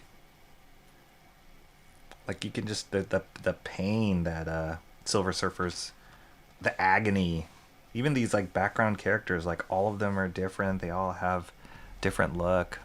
Look at her expression. Look at this coloring, guys. Man, it's so simple but really effective. So moody, that image. Just with blue, yellow, a little bit of purple, and white. This is cool. So cool. Like, there's no doubt why Buscema was the artist on How to Draw Comics the Marvel Way. He was really about making everything dynamic, everything dramatic. Even, like, and look at this. This guy's on a phone. Like, he's not just hanging out there talking on a phone. He's like, ah! Like, no, sir, no casualties. It just kept you, like, in it. Just exciting. Hyper real. Really, Buscema did amazing female faces and likenesses. I love Buscema's women, the way he drew women. And then it has this part 2 here, so it's like 2 issues. It might have been the way. I guess I'm assuming this is how it was released before, but yeah, much thicker than a normal comic book. So I'm willing to eat that $7 price for this facsimile. Look at this face. So great. And I love the variation in the inkwork. Like, really bold shadows here on this foreground character. Really bold shadow back here with Mephisto. You know, it's dramatic. And then such a light touch on the smoke here in the middle ground. Look at this. Like that tower of human souls or whatever that is. It's awesome. Isn't it cool? So cool. I just love the coloring in this too. It's great. $7. I feel I don't have patience for oil pastels. Oil pastels are tough, typical Tea Green, because you got to work them with like paint thinner, and they take a long time to dry. Watercolor, I feel like, is a lot more forgiving. I'm hanging out for X-Men 97 Season 2. I saw a trailer for that. Looks pretty cool. There's a lot of controversy around that too, because they ousted the showrunner on that show, Bo DeMaio. There's a lot of controversy with him, but he really kind of did a great job on that first season. So we'll see how they do in that second season, and if it continues on what he started. Try soft pastels instead, Emo Trash says. Or chalk pastels. A lot of dust, but I actually kind of like those, yeah. They also have oil pastel crayons, or I think Carandash is another type of medium that you can use. It's kind of like a very soft crayon, and it has a similar finish to, or look to, oil pastels. So that might be a little easier than actually busting out brushes and like turpentine, which you need with oil painting. Cranberry says, I'd rather watch a Wedge Antilles movie.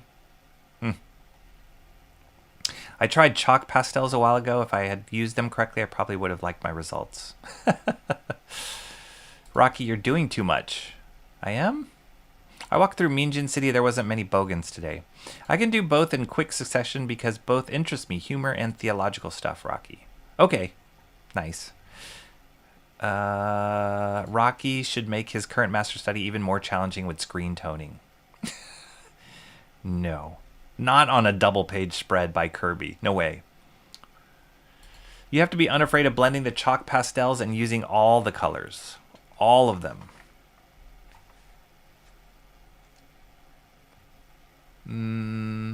Arby's, US version of Hungry Jack's is Burger King.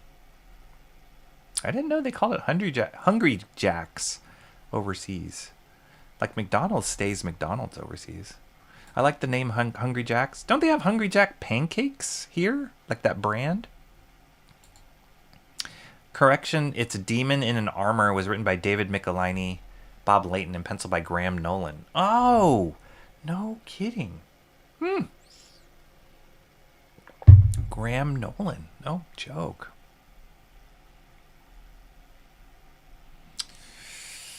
Arby's gyros are good. I didn't even know Arby's had gyros. I love Arby's sandwiches. Horsey sauce, love those. Wow, I could do with that. I could do one of those right now. We don't have an Arby's that's open in our area anymore. I do really like these colors. Looks a lot different from the faded ink versions. Well, I mean, so they print this on this like glossy stock, and you're correct. The original versions were printed in like newsprint. Look at this page. It's sick. And so I think that's why the colors were a lot more bold, because they knew when they printed it on newsprint, it would absorb the saturation and kind of dull them back a little bit more. But when you print it on glossy, like the colors are super vibrant. I still think they're awesome. I still love them. They don't have that many colors they're using, but he's able to make this image, or the colorist. Wow, I wonder if John Buscema colors. They don't list another color, so it might be him. But he's able to make this image with his drawing, the inks and the colors so clear. Like you can see what's going on. You can read the story in it. This could be a mess in the hands of somebody lesser. Look at these ink brush lines. This is the stuff that I love to dissect and just am wowed by the craft. And people look at that and go, "Oh yeah, cool. His hands are up, whatever." But just the craftsmanship you need to have consistent line work with that exact spacing between each one of those brush strokes and have that beautiful thick thin feel to it is not easy at all. Great stuff. Look at that. Wow, beautiful splash pages in this. Every page just makes you go, holy cow. Is it just me? I'm just like so jazzed when I see this art. I just had to have this one. So yeah, I'm incredibly stoked to that they printed this as a facsimile.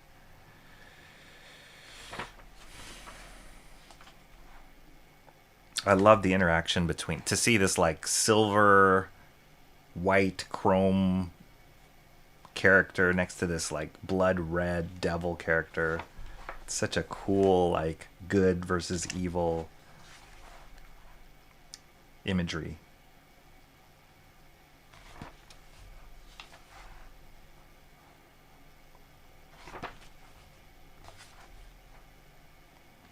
Here's some Gene Colan stuff.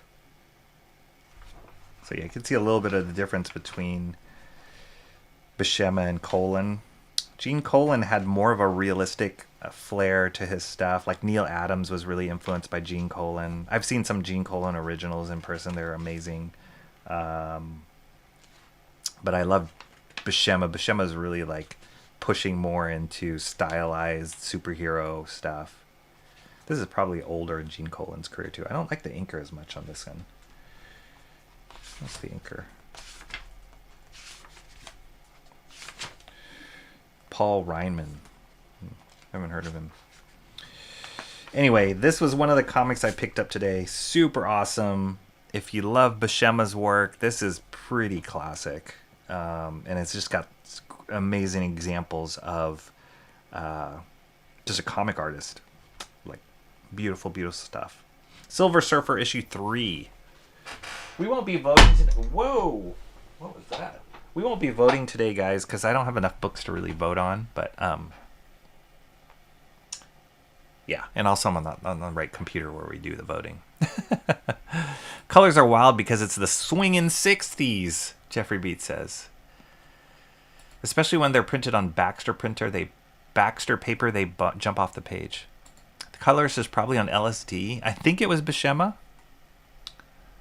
Little Bird says, hi, what's up? What's up, Bluey? John Buscema did great work. I'm understanding more of the color choices from modern comics from looking at these facsimile editions. It's really cool. And I think it's smart. Both Marvel and DC are doing it. And as far as I know, they're doing well for both companies as far as, sales. And I think it's super smart that they keep it exactly how it was printed originally. Like, they're not trying to recolor it or change anything about it. They even keep the same ads, which is kind of a cool thing to see. But yeah, and it's been awesome. I've picked up both Marvel and DC facsimile stuff. as I've shared with you guys, and it's cool, especially for, you know, there's the nostalgia of it, but also knowing that there's no way I can ever find an original or own an original like Silver Surfer #3, right? So more than likely you're just going to be able to see it in a compilation or a graphic novel, which is fine, but it's cool to see it how it was originally released.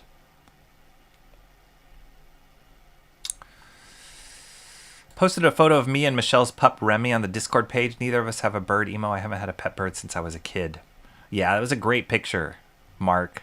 You look great. And that cute. Remy is so cute. That cute. That dog. Remy is so cute.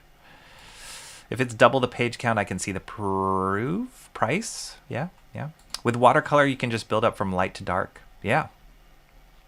Are you going to do watercolor, like translucent watercolor, Michael Bancroft? Like, are you doing watercolor like off of a paint palette? You know how they have the like where you add water to the like palette colors, or are you doing it with liquid watercolor, or are you using gouache like out of a tube? So many options with watercolor. Graham sent me a pic of him and Fattercoft at his cigar party from back in 2023. Fattercoft.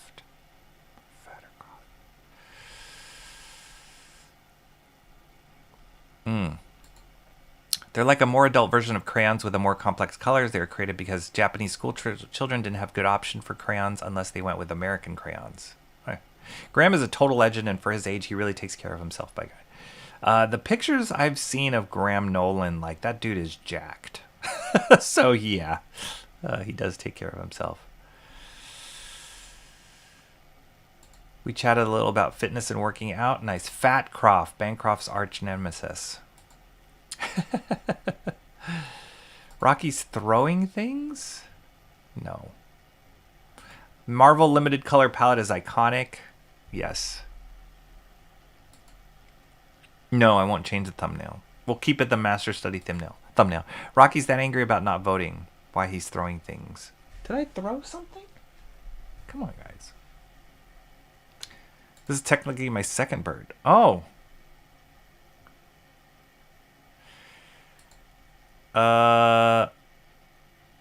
Even with the olds. The olds. First one was given to us from family and then she flew away. Fattercoft was a typo for Fatcroft. Got it. Cut him some slank thoughts. Lose a lot of momentum traveling from the forehead to his fingers. There's quite a distance, eh? Okay. We'll draw a little bit more and then I'll show you guys a couple other books that I picked up today. We've got to finish this image. I got to start working faster too. Maybe that's it.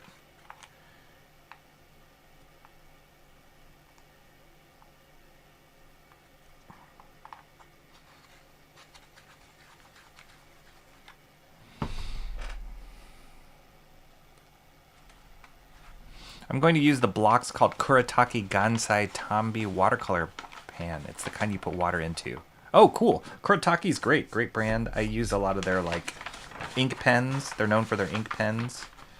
Their ink stuff. Ink products. I don't think I've ever used their watercolors before, though. So that's cool. I know, like, Shant loves watercolor stuff. And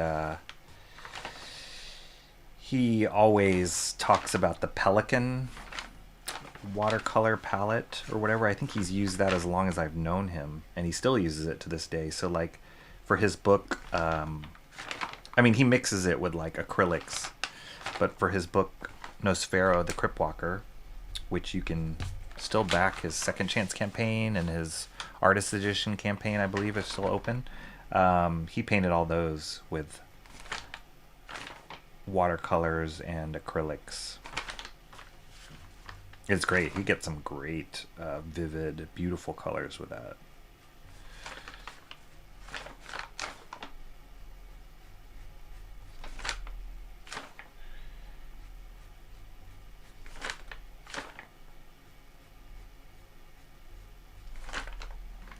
Yeah, color work is a whole other thing. I think for me, at least now, right now in this season of my art and just the comic art that I admire when I see original comic art is always the black and white stuff, that like ink on paper.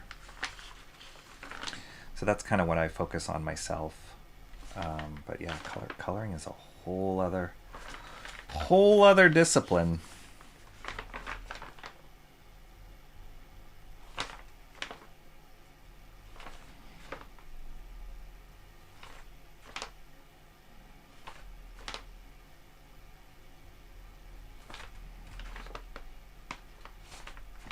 And I admire those people that can like jump back and forth from really good black and white comic art to coloring stuff that is like almost painted.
I'm going to close the poll, right? It's pretty decided. Oh, the poll already closed itself, I think. Isn't it? I think it already closed itself. I think. Oh, no. Poll's still running.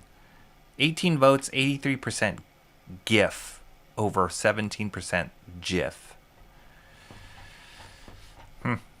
It's pretty definitive there. Michael Banker says, I'm hoping to auction off my new work to help pay the artist for my next side book. Wow, that's smart.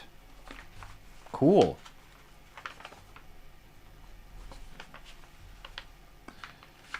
Are they just like, are the original pieces you're doing, like in watercolor or whatever, are they going to be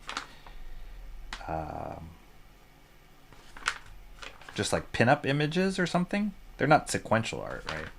Or just original art that you're going to sell? That's why you're doing them that way, Michael Bancroft? That's cool. That's really smart.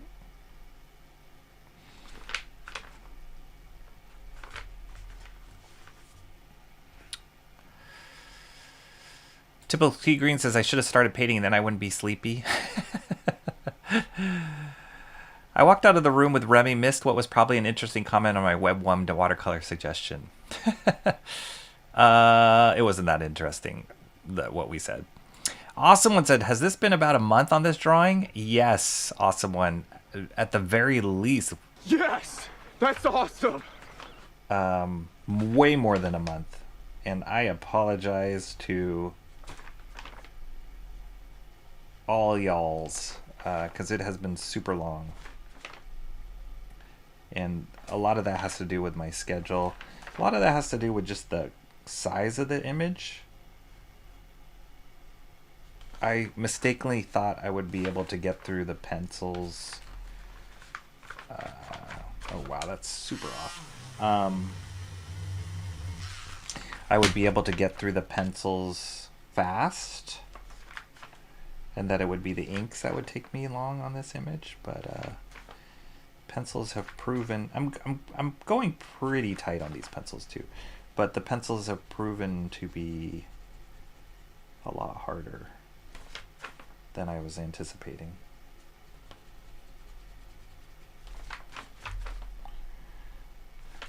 But yes, you're right. How are you doing, awesome one?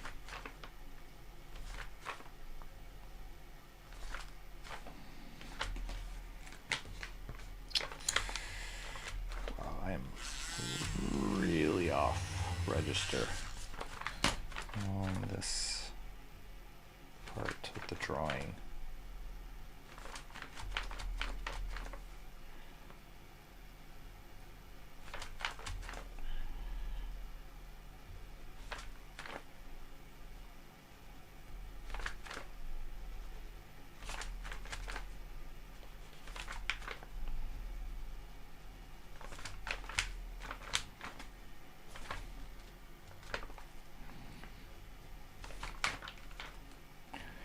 Make sure you hit that like, guys. I mean, we still got a ways to go, but I always want to remind people to do that. That just helps as we continue to build this channel. 698 subscribers, 2 more away from 700.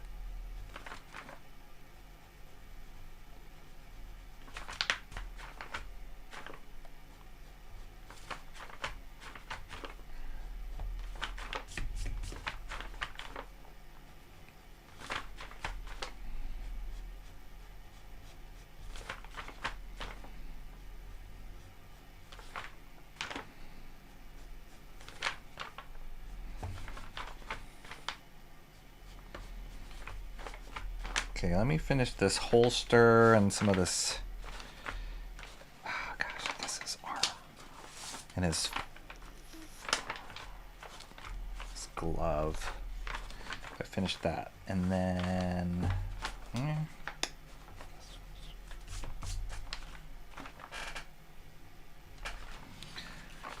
let me just finish this top.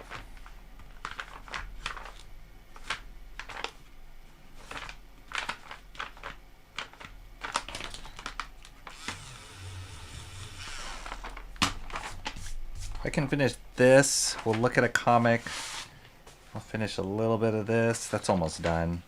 And then we'll get to the lettering, and then we'll be almost done. Goodness gracious. I don't think I want to use the same artist twice, Mo Biggs.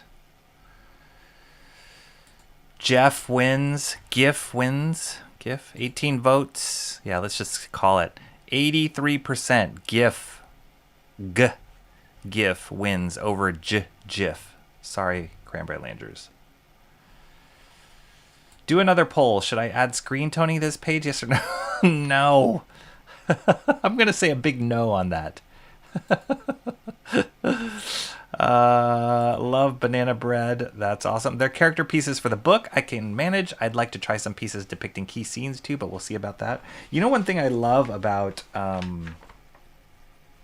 what they do in manga is, like, some books they'll print, or they'll just do a few color pages for a comic book, and then the rest will be black and white. But that's kind of cool. Like,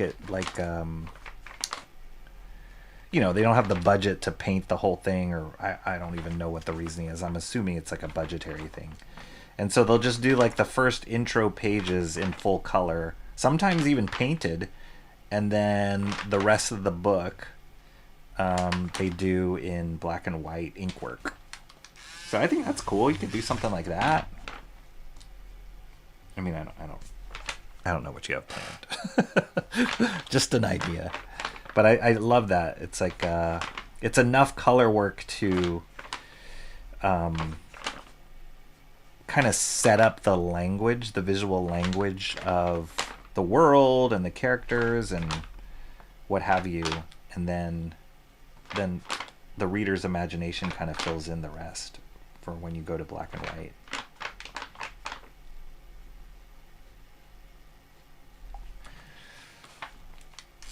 It's like only in comics would that kind of approach work.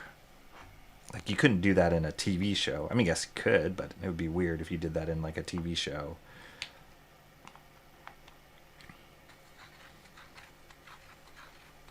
Although they're doing that for that show, there's that new TV series coming out based off of Spider Noir, the character Spider Noir from the Spider-Verse.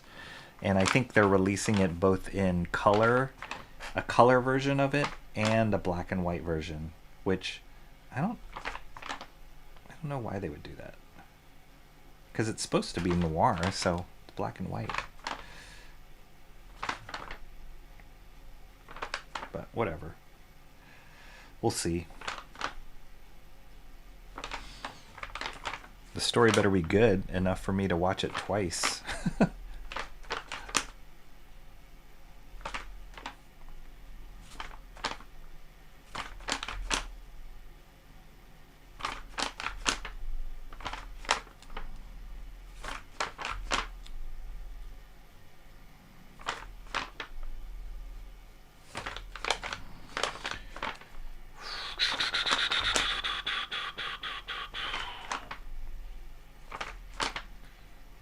Drew this, I did this first pass on this hand a million moons ago.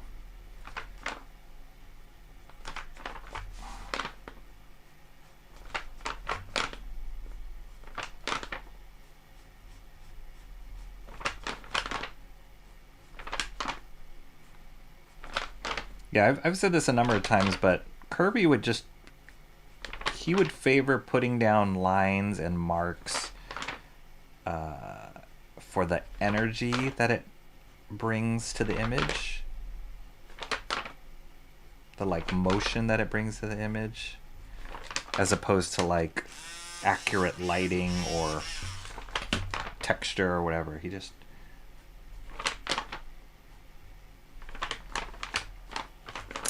like, it almost doesn't make sense, some of these lines here, but they just look cool. And that's the kind of stuff that makes Kirby stuff Kirby.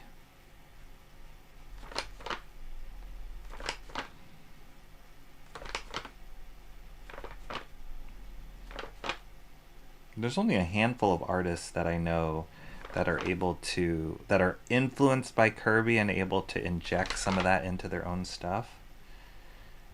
Like the feeling of it, not just the line for line copying of what he does. Like Eric Larson's one of those guys who is for sure influenced by Kirby, and you can see some Kirby-isms in his work, but it's not like a pure copy of Kirby. Bruce Timm is another one, the guy who designed and the Batman the Animated Series. For sure influenced by Kirby.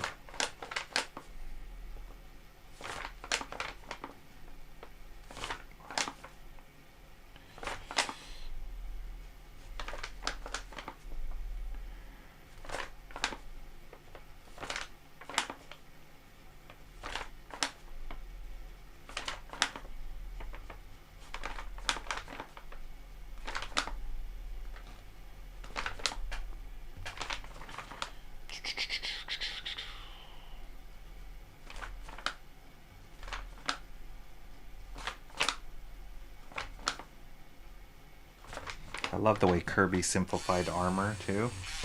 It's great.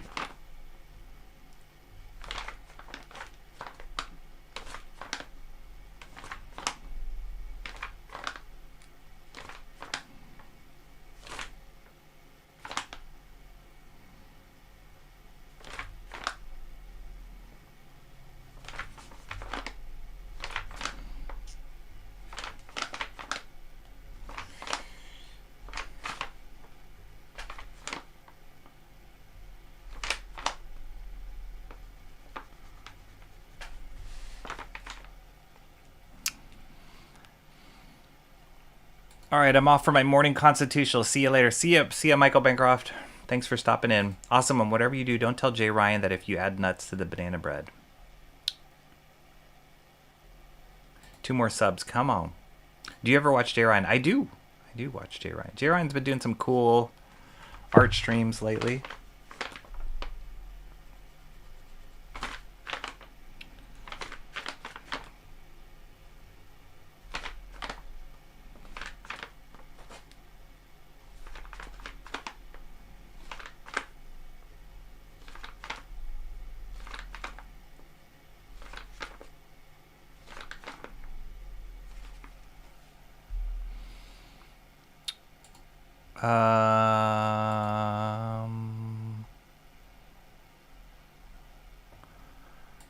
the chat would say yes.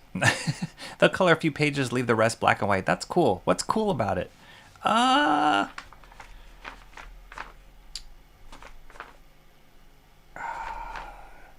mean, jokes aside, like, it's cool that they're able to pull something off like that, knowing like there's budgetary constraints, and then they created this whole way of getting around it for comics. And two, not secretly, but selfishly, I should say, maybe, because I love the black and white art of just looking at black and white art. I like seeing the combo, some things colored, some things black and white.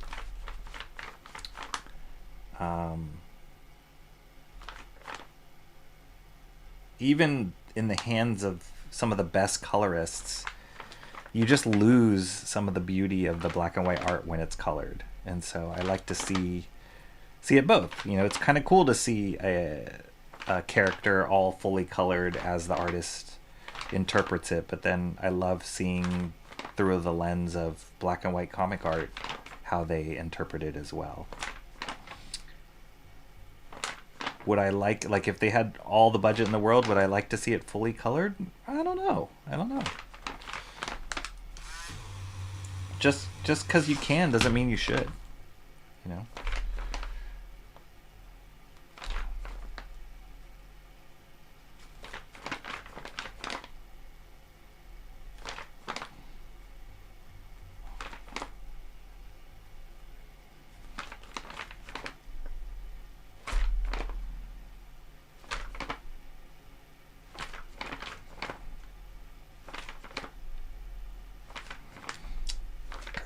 So many joints.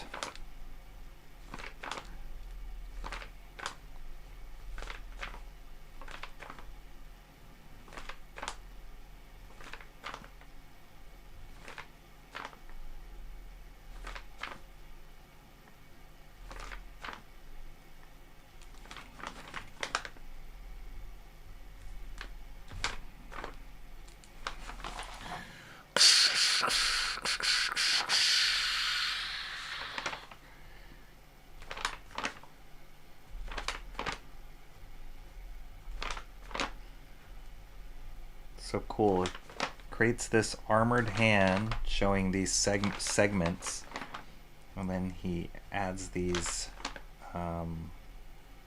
directional lines to create the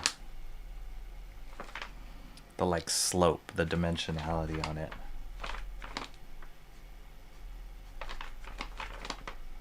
Oops.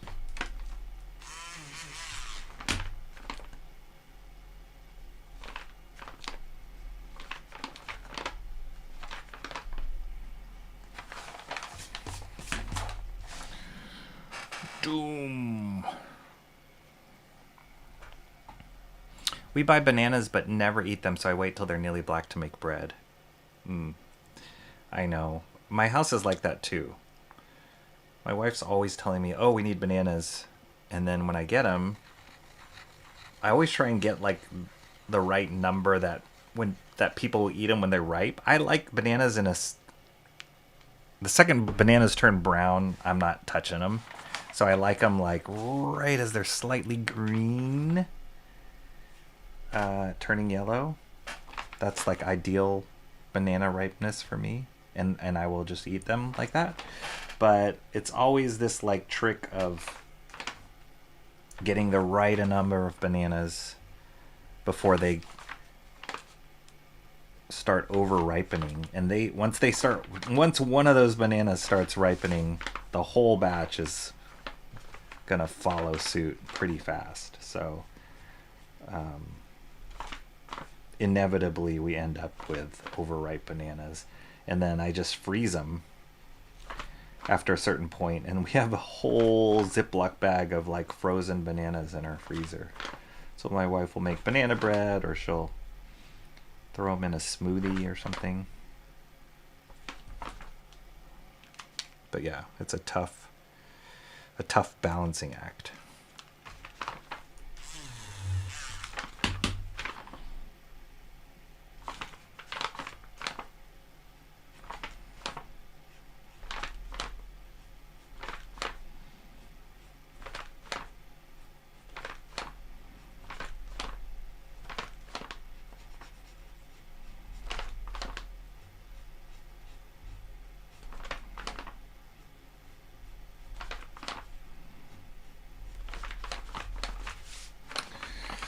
Okay.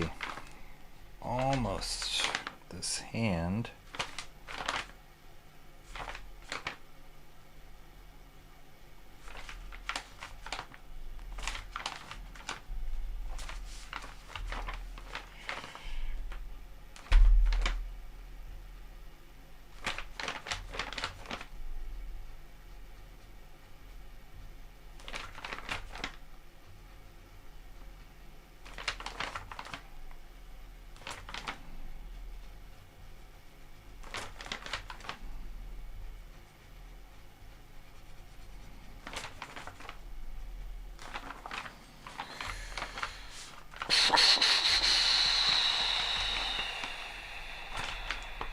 Okay. Almost there.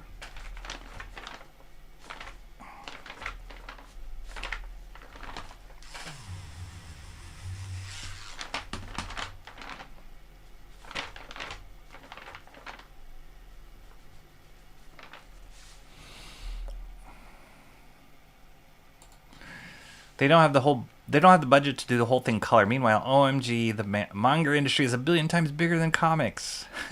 That doesn't mean it's trickling down to the artists. We all know that.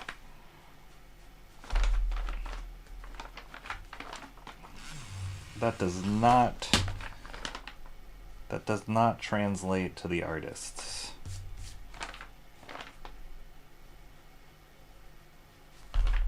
And the whole Marvel movie explosion, like we were talking about earlier, that is also an example of it not translating to the artists. Can you imagine, like, how much money they've made on those movies, and none of the creators of these characters that we all know and love, that are so recognizable, they're like modern day mythological characters, none of those creators got royalties that even come close to what they deserve for creating them.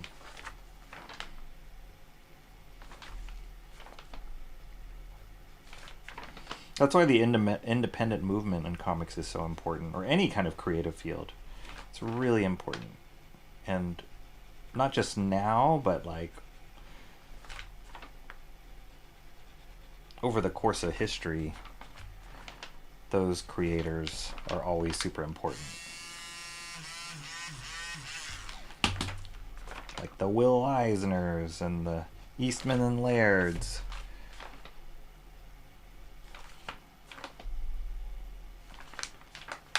Those guys paved the path for so many creators and tried to show there was a better way.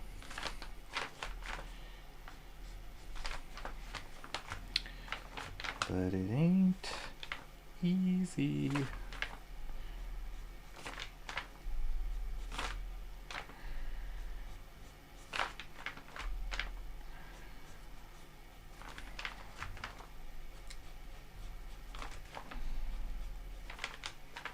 Okay, we're making good progress.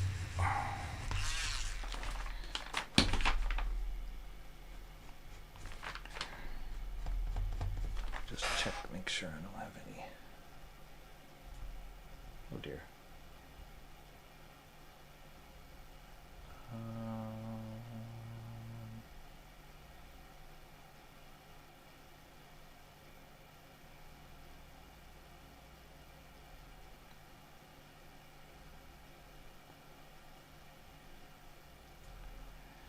Wow, so many messages. Oh, nothing, no emergencies though.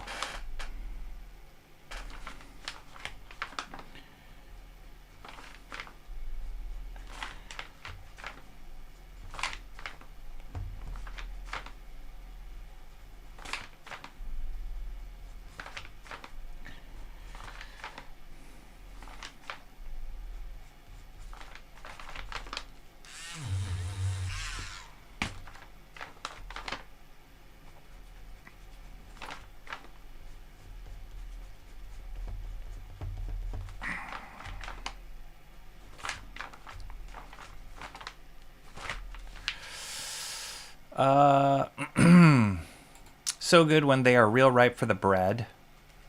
If only I were eating carbs right now. Not to get too personal, Mark, but you look great, man. So keep doing what you're doing. I know I need to lose some weight. Which is part of the reason I'm going exercising after I'm done with this stream today. So, could I ever live in a world where I don't eat carbs? I don't think so. I think for me it's like your metabolism doesn't process like it used to, so you gotta like reduce the amount of the portions of what you eat as opposed to take out entire things. I don't know.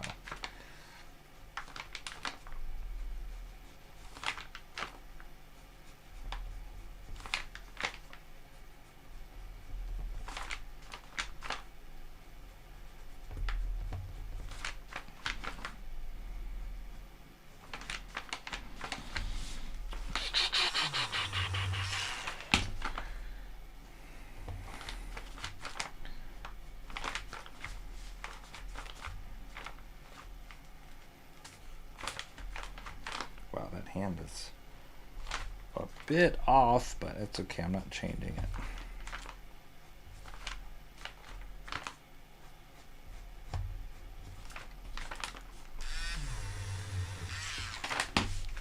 As long as it looks proportionate to the rest of the drawing.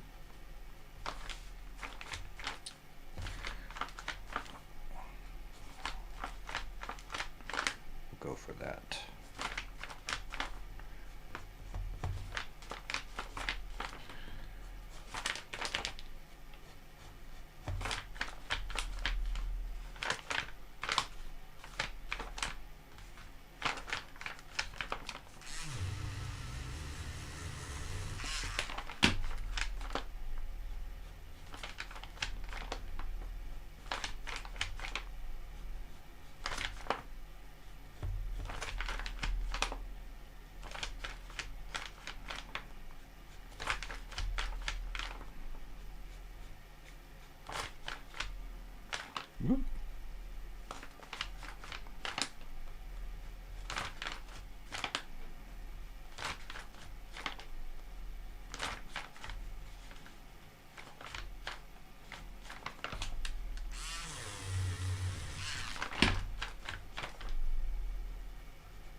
Okay, almost there. The next book I'll look at is the issue 1 of a new series that just debuted today. There's been a lot of hype around this. It's in the Absolute line.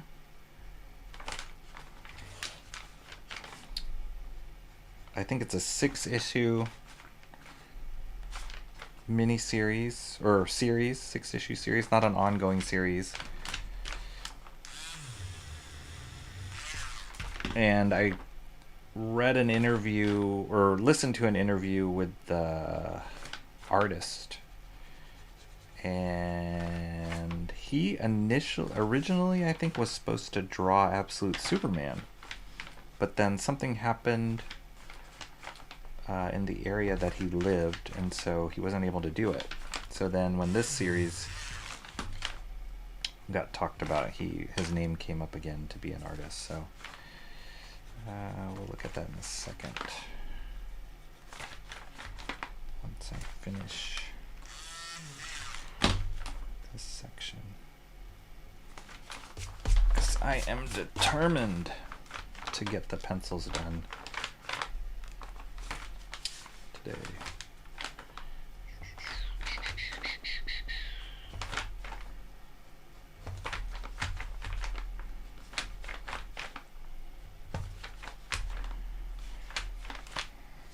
Okay, that's there. His cape is there. His gun holster.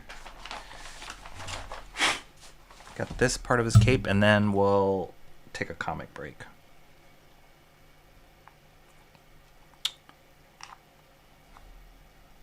Sad, sad day for comics. Why? What happened? Can't be a sad day for comics. It's Wednesday. Mark's diet only allows him to eat bread if it's been soaked in cool.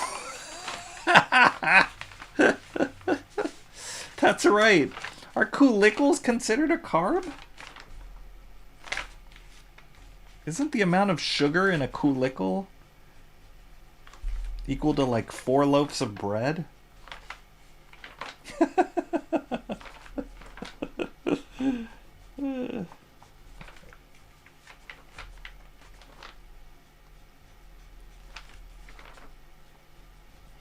Or maybe Mark is just doing his carb diet right now while the kulickle is still soaking.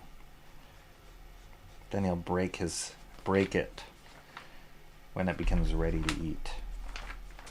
That would be super smart.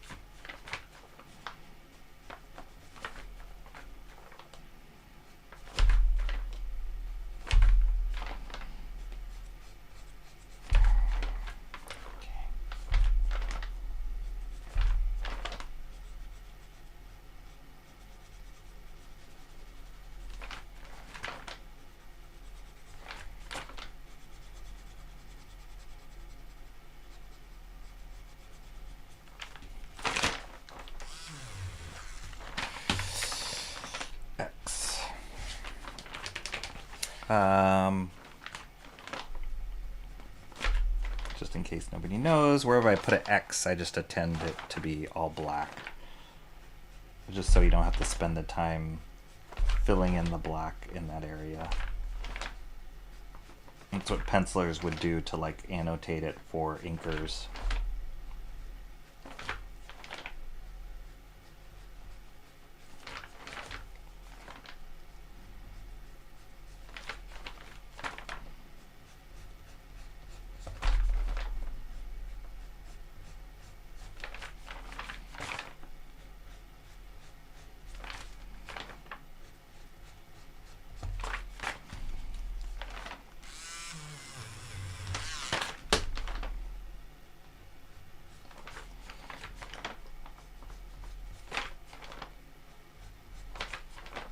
Okay,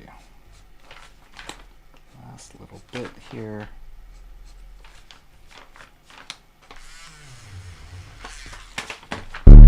Whoa!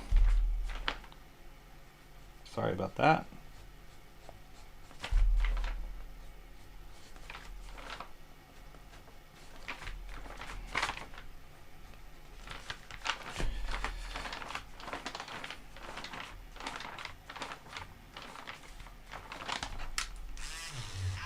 All right. We just have the letters up here at the top. I think. I'm just gonna finish the cape stuff here. Oh, a few more lines right here. So exciting.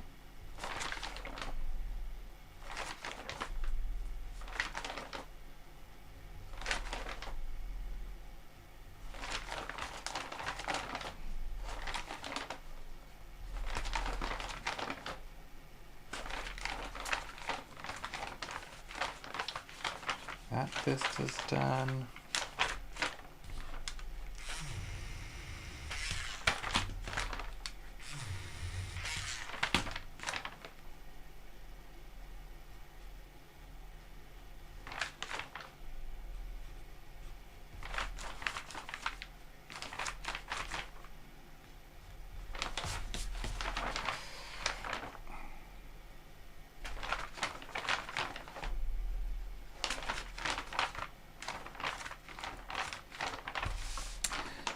I think that's it.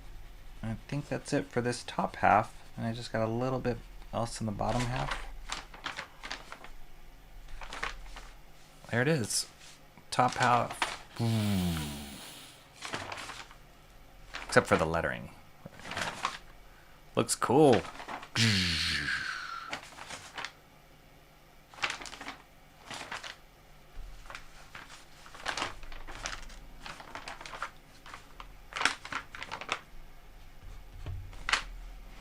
Okay, cool. Let me catch up here. Hey, I use GIF, but I do know the correct pronunciation. I will have to have a cool echo now that I went back inside.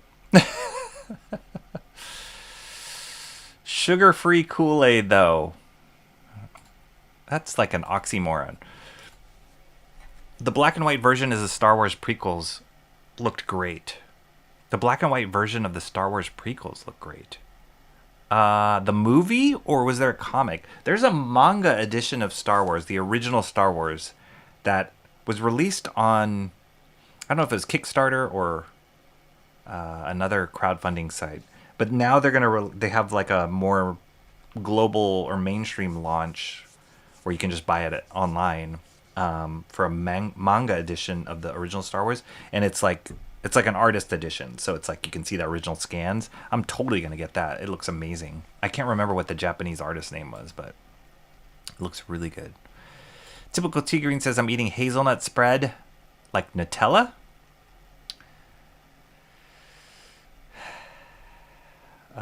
Colors, or blacks.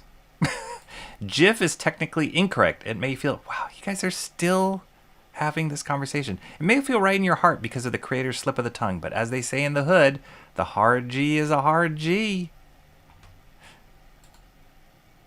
Yeah. Probably doesn't help that I have yet to consume food today. That's not good, steampunker. Eat a banana. Although I'm of the stance that language morphs changes, I believe it's believed to say GIF, but I believe it's shy correct to use. All right, you're talking in a different language. Also correct, not shy correct. Not Shay correct, like Shay Gilgis Alexander.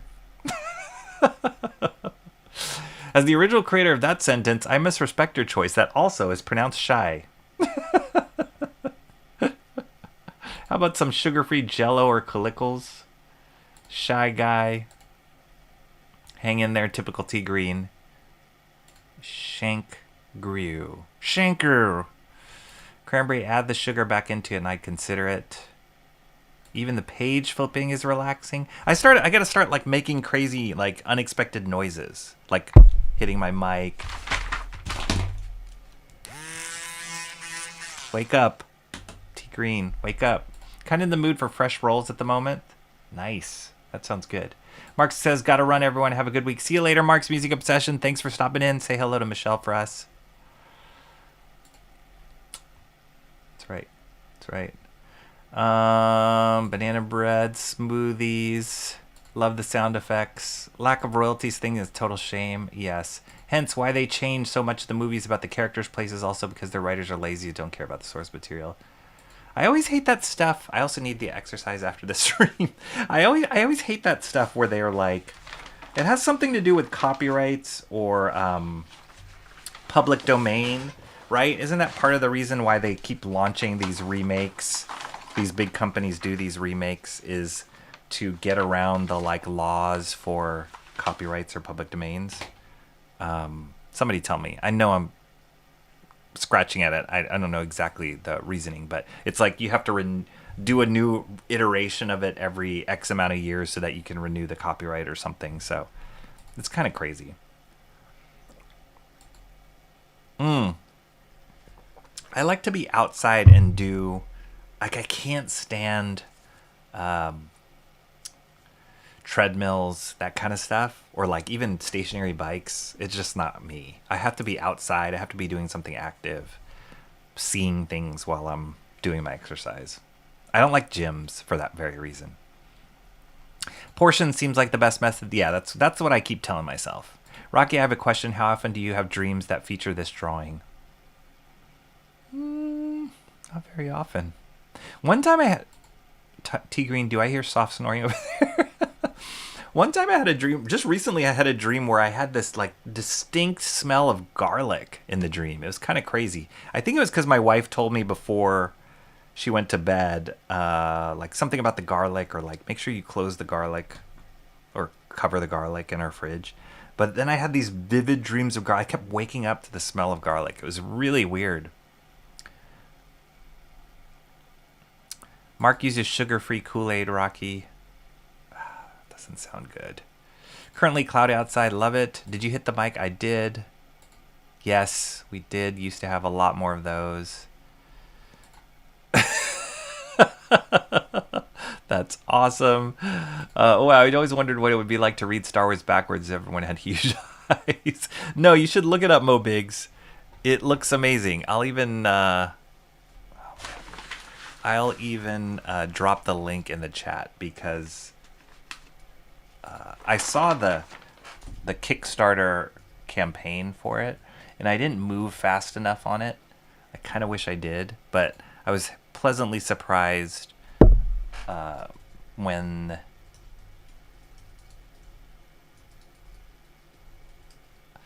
they said they were going to release it like globally or whatever you want to call it. Here's the link.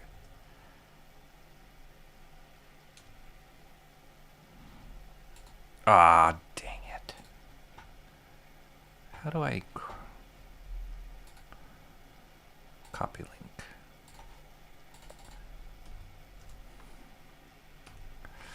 So I just dropped the link in the chat there. You can see. It's awesome. It looks awesome to me. Emo Trash is suspiciously quiet. I don't like the prequels, but they look great in black and white. Listen to Rocky's advice, Sammy. You should never eat on an empty stomach. I did think the mic bump was a fart for a second. Oh, guys, T Green, come on. I have a little bit more class than that. It's get around copyrights and creators, right? Oh, okay. There you go. IPs to avoid. Yeah, there you go. Horrible, right? And it's kind of dumb. It's like, if that's the motivation of creating a new story, I don't know. Yeah. It was weird. It was a weird dream. It was so vivid. I felt like I was smelling garlic. I think I was smelling garlic. I don't know. I have a strong sense of smell. My wife always tells me that. Like, I can pick out very, very distinct smells. I'm always like, did you smell that? She's like, no. Sumo Thori, what's up? Long time no see. And here comes the very intimidating Grand Sumo Champion. I'm only 2.5 hours late. No problem. I think that's what my wife was telling me. I might have. I don't know. I know I was half asleep when I went to the fridge and was checking the container, but it was closed. So I think it was in my mind. It was really weird. Rocky was worried there might be skinwalkers in his house at the time he still thought they were vampires. Yes, that makes for a great story, actually. Hail Mo Biggs. Rocky eats nothing but garlic. They're all cut up. You're welcome. I love garlic, though. I've been quiet because my attention is divided. Nice. Okay, cool. What we're going to do, so I've got to this point. We've just got this little bit here. Oops. On screen. This little bit here to tighten up. It's pretty tight already, but I just want to tighten up a little bit more. And then the lettering. And then we'll be done. But this is my breaking point right here. We will look at the next comic. But I do need to take a restroom break for a second. So I'll be right back. Talk amongst yourselves.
Okay. What was I gonna look at? Oh yes. The new comic for today.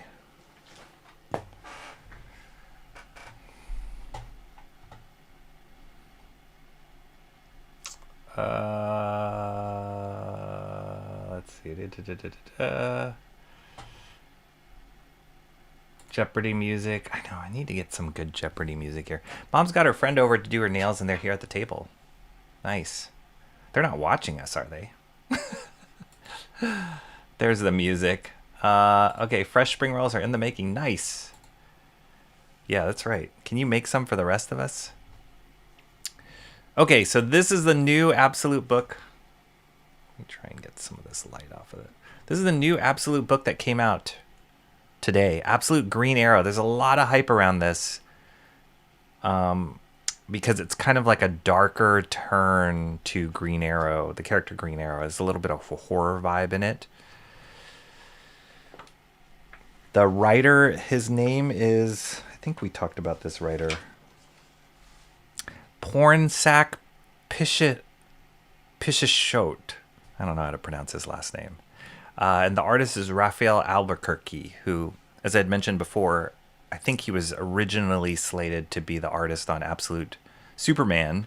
Wasn't able to do it, and so they put him on Absolute Green Arrow. So yeah, they hinted a little bit at the story of Absolute Green Arrow in, I think it was like a one-shot book called Absolute Evil. And but here they're giving him a limited series. I've seen some images of the design, which were pretty intriguing. Like, they give him this cool mask, this kind of scary, creepy mask, and it seems to be a pretty violent, horror-based story. So it's cool to see what this new take will be on Green Arrow.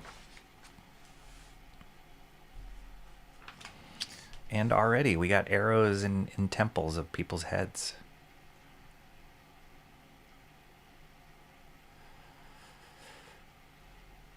What's cool? Some cool stuff going on here. Like these colors. Right? Like that name.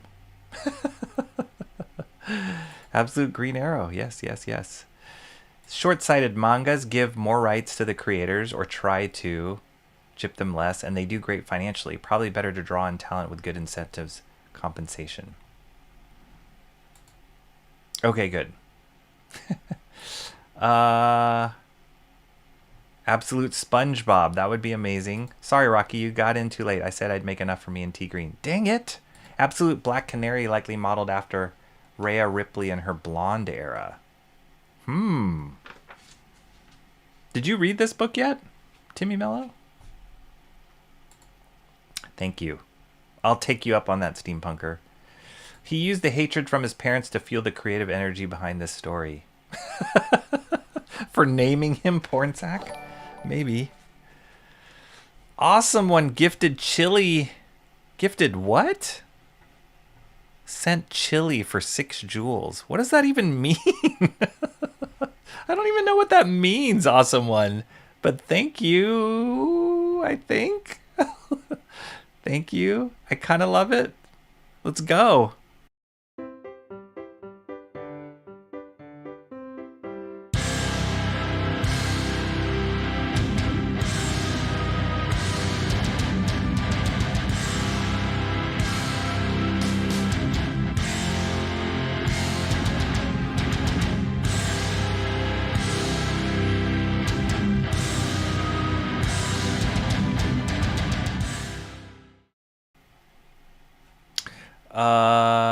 Chili.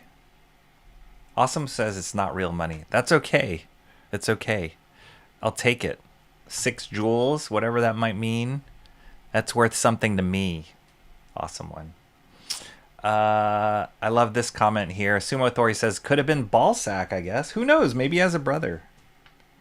Or sister. I don't know about that. What do you guys think about this? Like, postmodern, modern comics do this a lot, where they have, like, through the lens of like social media or a phone. And I guess it's a sign of the times. I guess it makes sense. I always feel like it's going to date that comic book really quick when they do stuff like this. But I guess Frank Miller did that on Dark Knight Returns. He did a lot of like TV stuff, TV broadcasters. Yeah, I guess so. Artwork's pretty cool. It was pretty cool.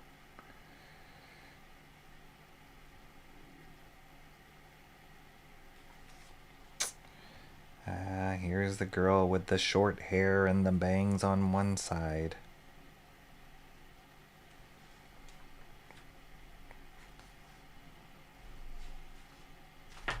Who's the colorist on this? Marcelo Maiolo. Never heard of him, but he does this nice like monochromatic palettes for scenes. It's kind of cool.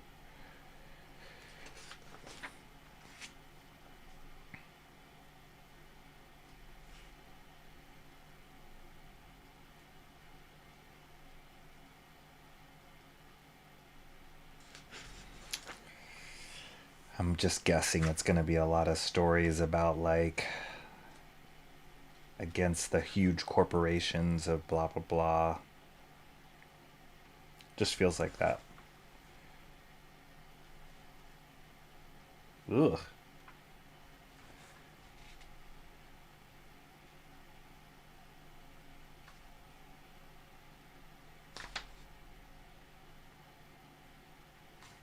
Yeah, definitely just reading a little bit here and there. There is some dark story lines going on here.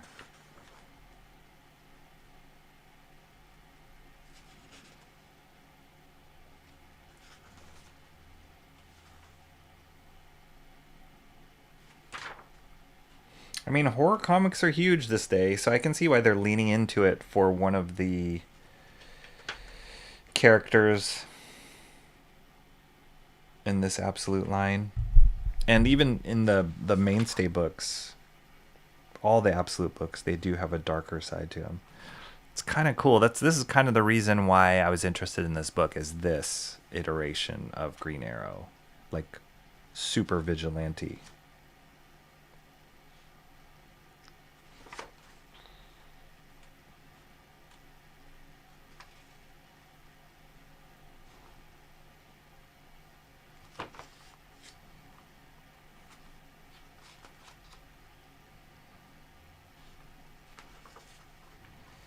Ugh.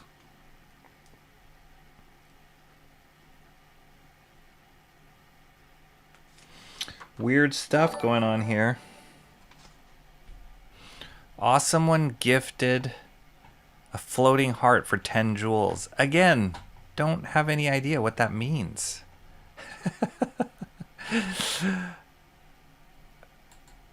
Mangers pay the artist 1 can of cat food per page, 2 if they're considered an icon. It's true. I heard they're not paid that well. I saw some of the character designs, but haven't read the comic yet.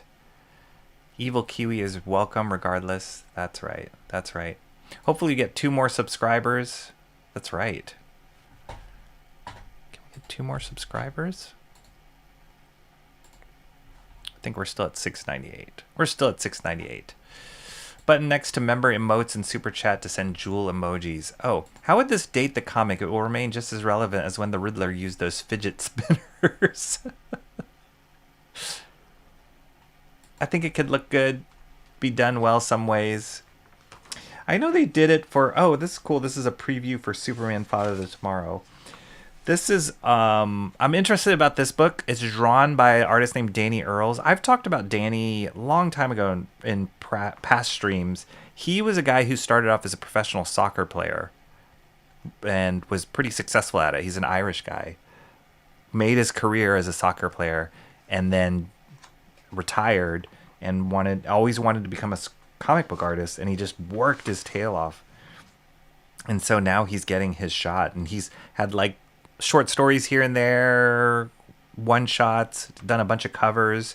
He's getting known for like being a background guy. Like he loves to draw backgrounds. Like look at this cool kind of stuff here. But yeah, he's getting a shot at being the artist on a Superman book, which is awesome. I'm so excited for him. What was I just saying? Oh yeah, with the phones. There was a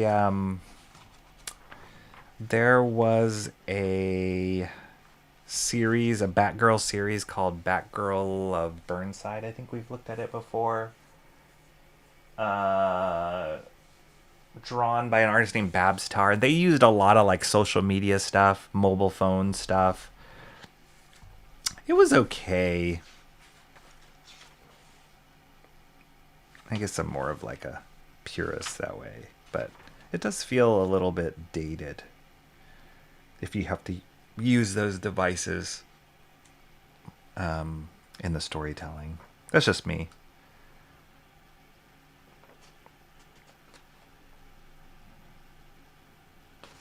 Okay, interesting. Awesome one. You're just playing around now. Gifted a silver star. Okay, that's great. That's a girl. That's Canary. Oh, that's Black Canary. That's what you were saying earlier, Timmy Mello. This is Black Canary. That's unfortunate.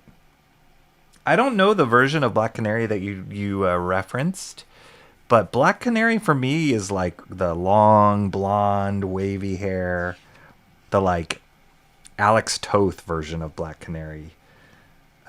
Fishnet stockings, that's the Black Canary for me. This looks like a dude, which oftentimes a lot of female characters these days look like dudes in modern comics.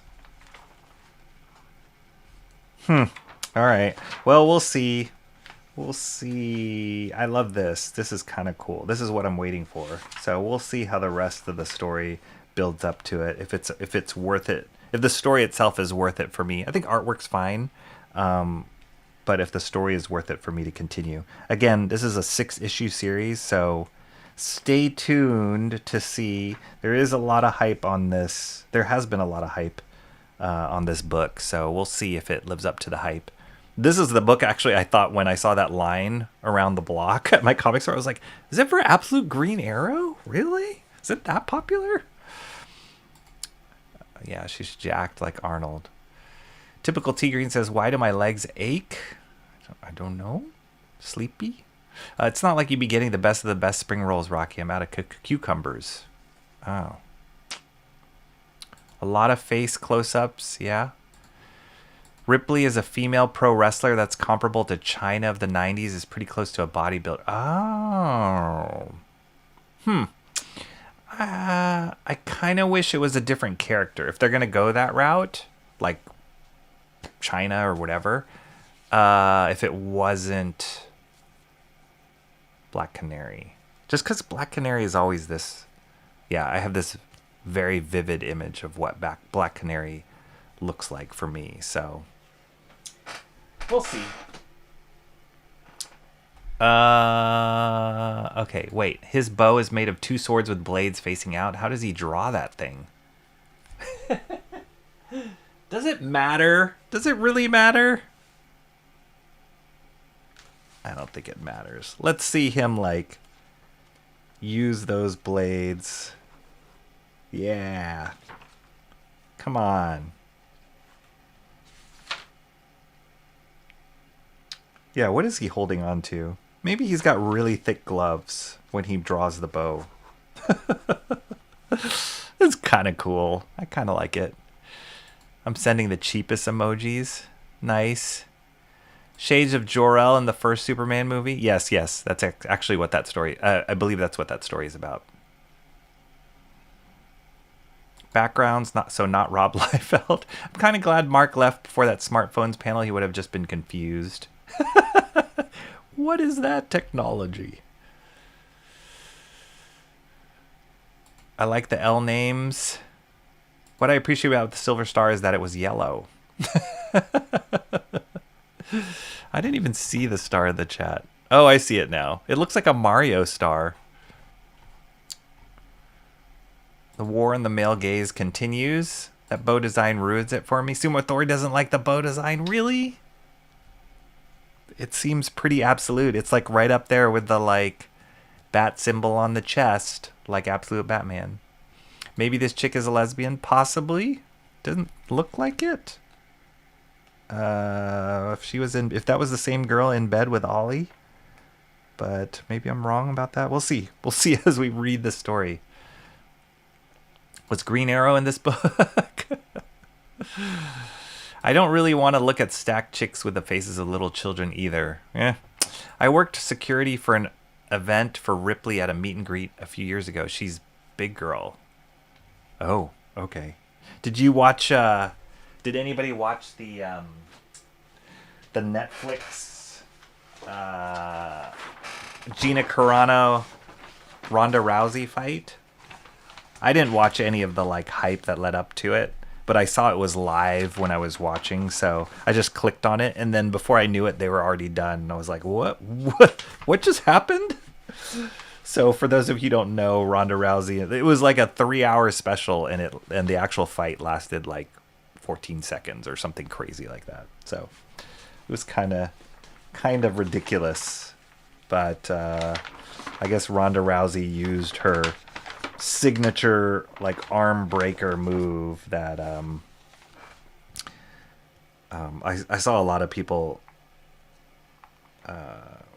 comment of like, they knew, like, Gina Carano had to have known Ronda Rousey was going to use that move. That's like her classic winning move. And she didn't do anything to protect herself from it. Well, show business.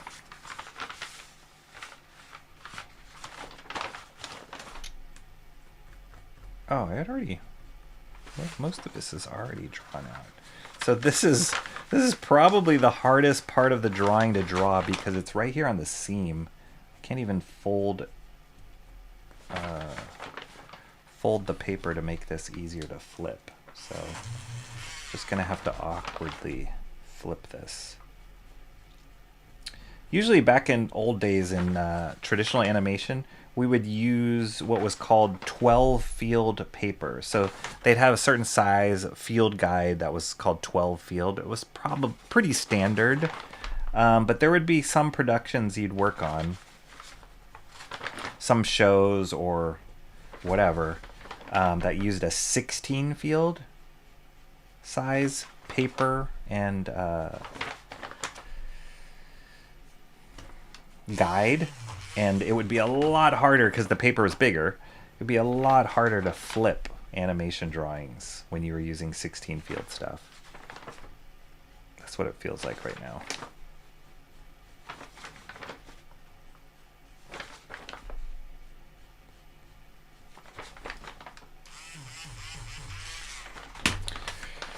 The tough thing that's going to happen when I ink this is going to be all these thick to thin feathering hatch lines. It's going to be so hard to get right. I'm going to have to practice a separate piece of paper.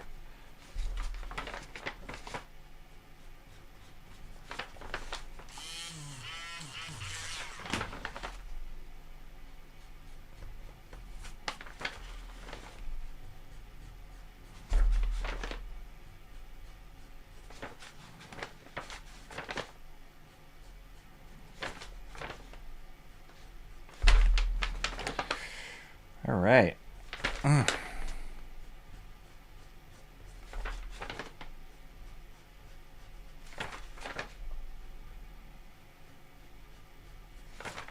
Thank you guys so much for sticking around and being here for the closeout on these pencils. It's been quite a journey, but we're making it almost there.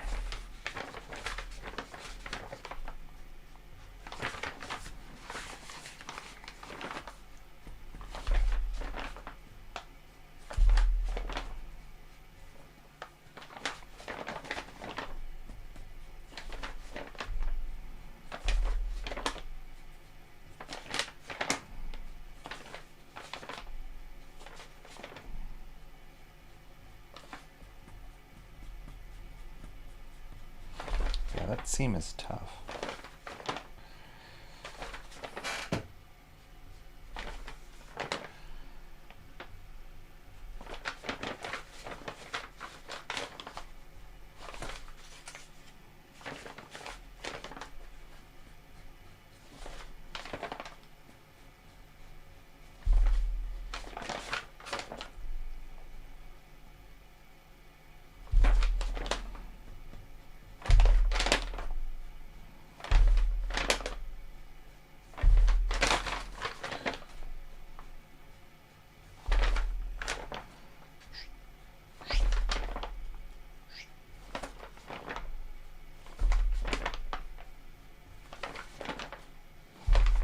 with pencils, I have the luxury of being able to build up a particular mark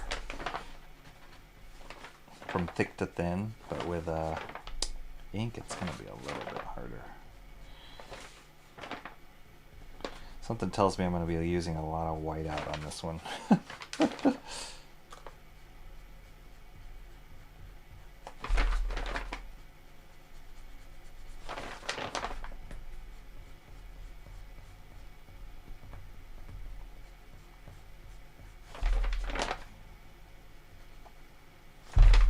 I think this will go down as my favorite pencil page, though, of the master studies that I've done. So it's pretty epic.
Something satisfying about connecting the top and bottom page here.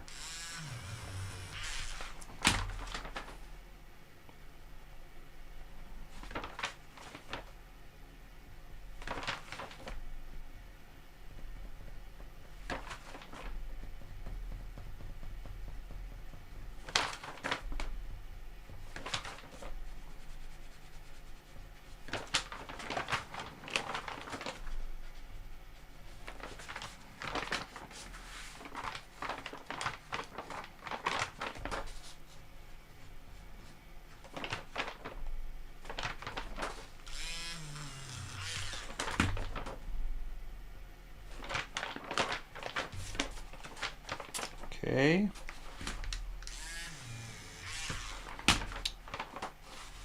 All this stuff is going to be blacked in.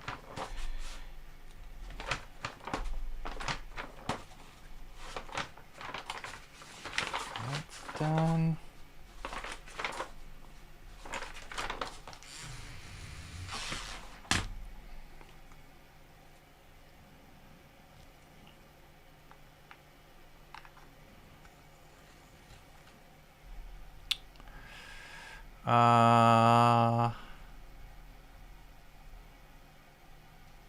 Seems right up there with the absolute bat symbol on the chest. That's not a compliment. To you.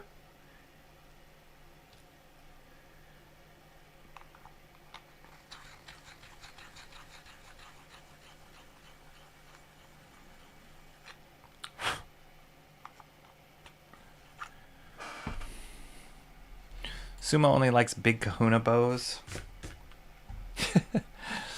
Timmy Mello watched only 11 seconds, 17 seconds or less. Yes, I watched all 17 seconds of it. If the fight took place in a comic, it would have taken up one panel.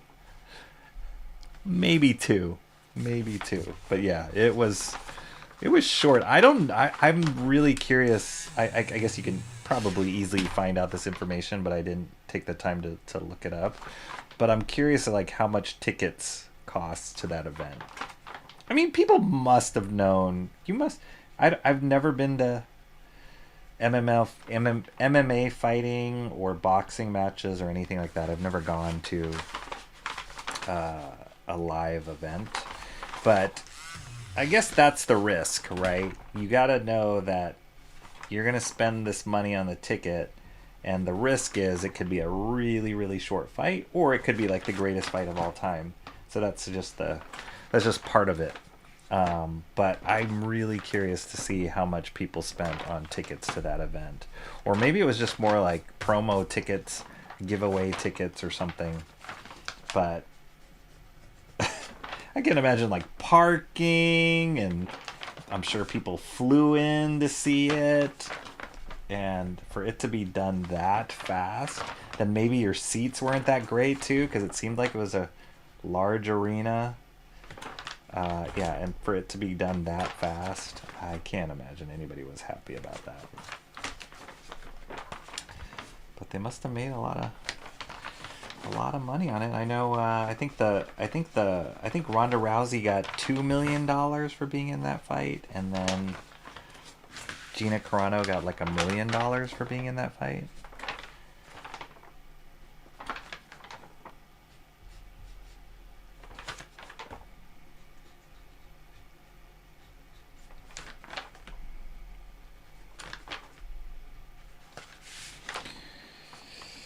Alright, did I get all that down here? I think all this is all done.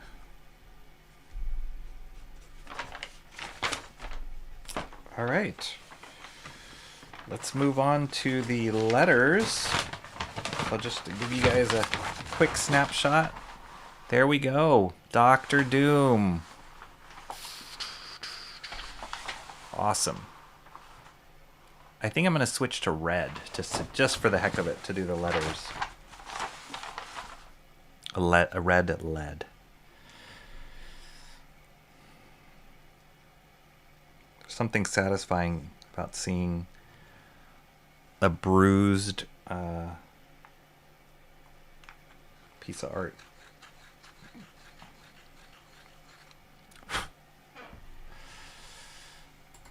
I didn't watch it, but I assumed it would go that way. Gina hasn't fought in years. Makes sense. Yeah. Maybe Gina wanted it done. Gina forgot about defense after her stint on The Mandalorian, where none of his attacks on her in her first episode had any effect. I mean, she looked amazing. Gina Carano did. And I know that was part of the story of that whole build up to the point of the fight was how much weight she had to lose. She was struggling with a lot of weight issues, probably depression or whatever, to get back into fighting shape. So good for her for going through that journey. I can't imagine it being a fun one, but she looked amazing, on the day of the fight. Other than the fight ending so fast.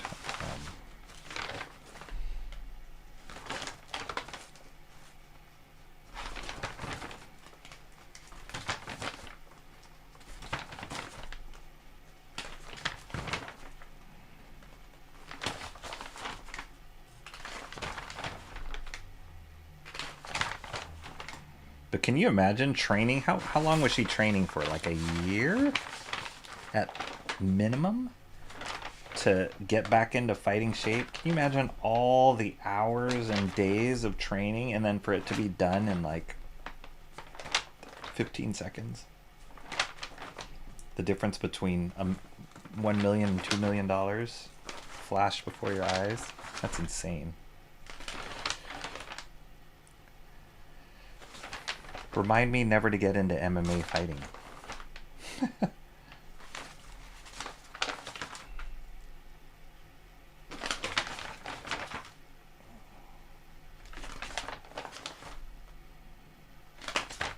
Not that you guys thought that, not to be confused with, to confuse anyone that I'm a closet MMA fighter.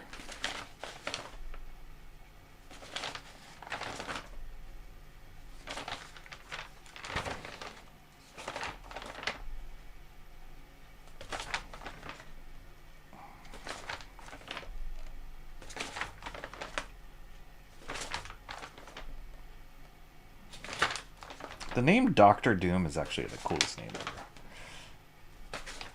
It's a really cool name. I know Stan Lee was really big on alliteration with his characters. Fantastic Four, Reed Richards, Peter Parker, Scott Summers,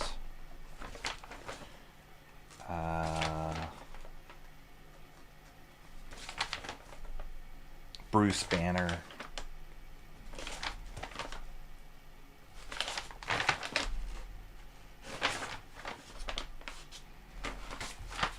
so yeah, Doctor Doom, J. Jonah Jameson, triple threat. But Doctor Doom is such a cool name. Doctor Doom.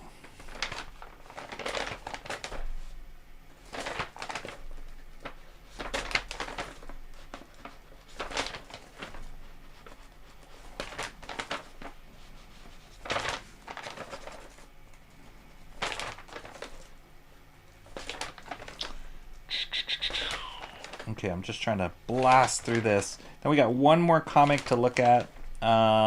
It's a back issue that I found.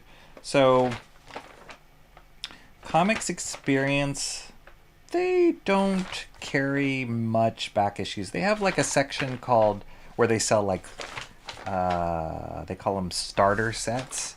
Some of you guys have might seen that in comic book stores, where they'll bundle together a bunch of back issues and sell them as a set.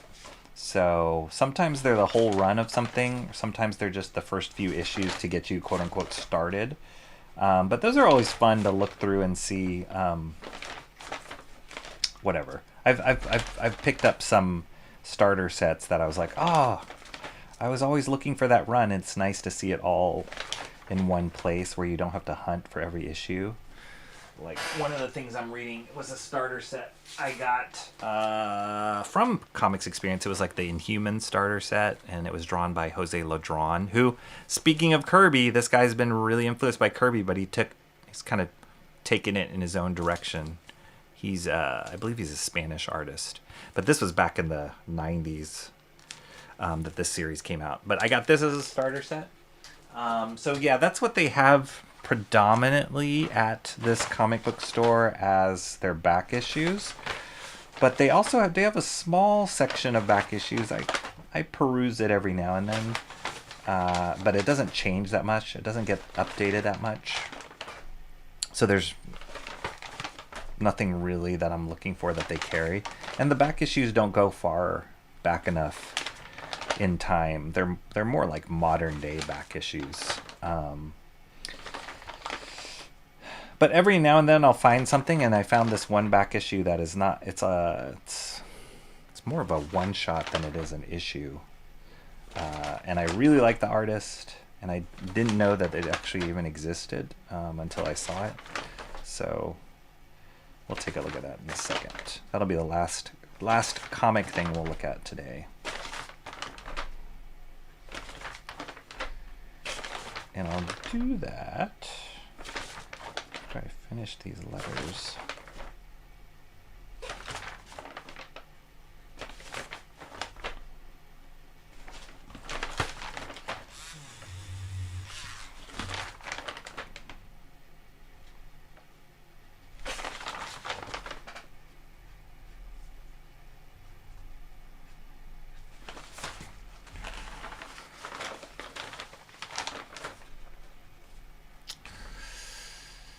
I saw Ronda Rousey's arms and what Gina's thinness and assumed she'd lose. Yeah. Ronda Rousey, I mean, she's like a beast. I've actually never seen... I've seen some clips of fights that of Ronda Rousey. I don't think I've ever watched any fights with Gina Carano at her height. At the height of her career. But yeah, Ronda Rousey's like scary looking. I think she's that, whatever that signature move that she does, that arm lock, I think they said, the commentators were saying that Ronda Rousey, when she was young, her mom used to wake her up using that arm lock like every day of her life. And so that's how come she's become so good at it, is because her mom basically like put her in it her whole life, her childhood, which is kind of crazy. So it doesn't sound like she had a cushy upbringing. I don't know if her mom was a fighter too or what.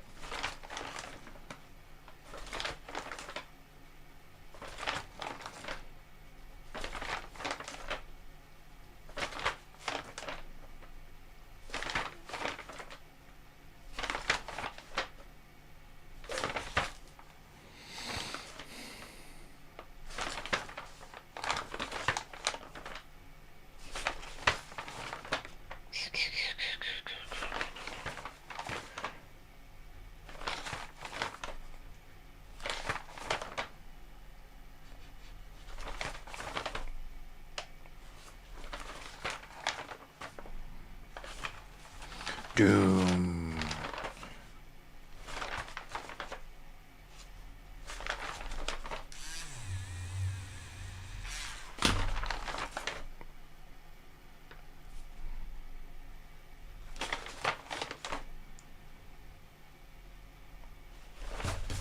All right, we got the Doom. I just got to do the Doctor, and then we'll be out of here. Very exciting. Finally finishing this up. My gosh.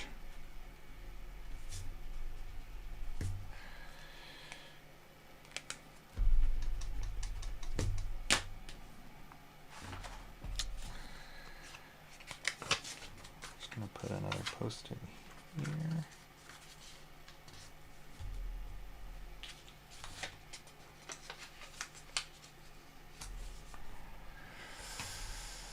In the post-fight interview, she was the only one of the two who expressed interest in having another fight. Gina or Ronda? This drawing will... I think Ronda Rousey said she's going to have babies now. This drawing will finish after the corn is knee-high by the 4th of July. Gina sounded sad after the fight. I think due to Gina's battle with depression tying to losing all that weight and not doing any regular fight training got her in the position to lose. Typical T Green says, I'll be honest, if it's not men boxing, I don't find it as interesting. Yeah, I'm not a big boxing person in general. It's a bit too brutal for me to watch. I know Shant is a huge boxing fan, so if you're interested in that and having a conversation about boxing, he's a good one to have it with. But yeah, I've never really been into boxing as much.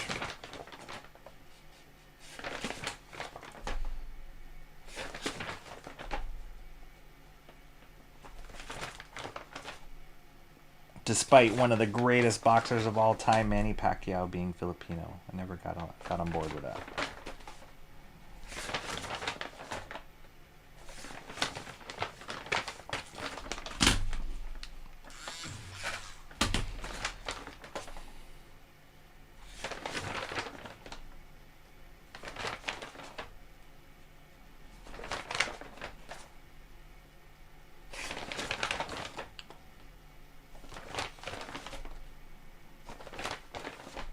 Darn you, Jack Kirby, for making this lettering wavy.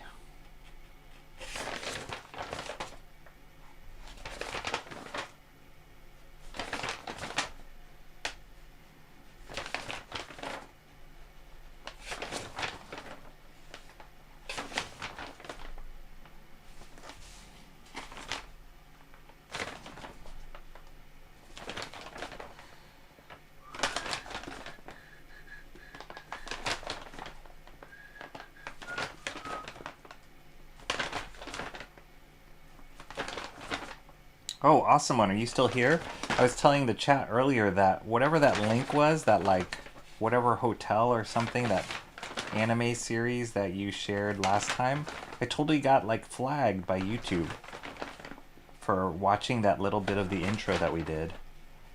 And we didn't even play the audio on that. I think I played maybe like 3 seconds of the audio of that, and the rest of it was watching it silent. But totally got flagged for that, which was crazy.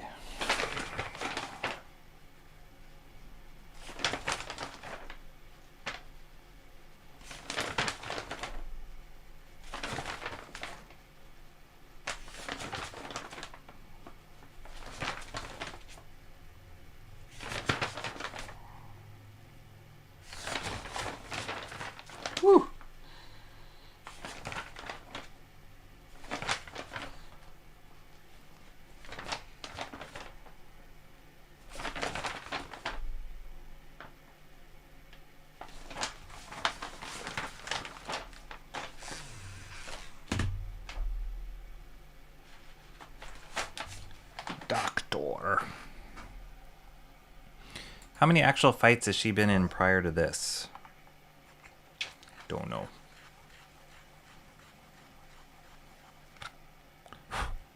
Steampunker. Oh, this warms my heart. Of course we're going to stick around. Look who you're talking to. Look who I'm talking to. You're right. You are absolutely right. You guys have stuck around for weirder things. That's for sure.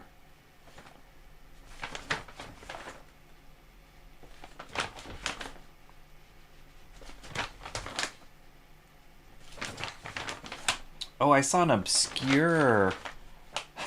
That's right, I forgot to mention this. I saw an obscure anime in the theaters. I don't normally watch anime in the theaters, to be honest. Contrary to popular belief, Mo Biggs. But one of my friends invited me to go see a Mobile Suit Gundam movie that premiered in the theaters. Called Mobile Suit Gundam Hathaway. It was part 2 of a 2 or 3-part series or something. First part's on Netflix, but I actually have never watched the Gundam movies or TV series or whatever. I mean, I know what the suit of armor looks like, but I don't know anything about the backstory. So it's a really complicated political story with a lot of history and a lot of like backstory. The animation was pretty cool, but it was just such, it was like it could have been a live action movie. It was so complicated and layered, not your typical animation fare. So it was cool. It was really cool to see that in the theater.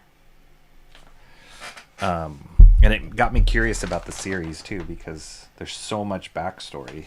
I was asking him all these questions. I'm like, okay, well, what about this character and who are they? And it's not for the faint of heart to just jump right into that series.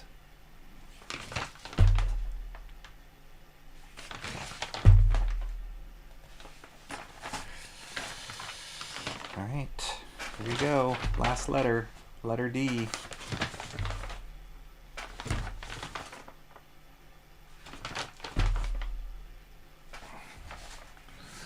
Dr. Doom.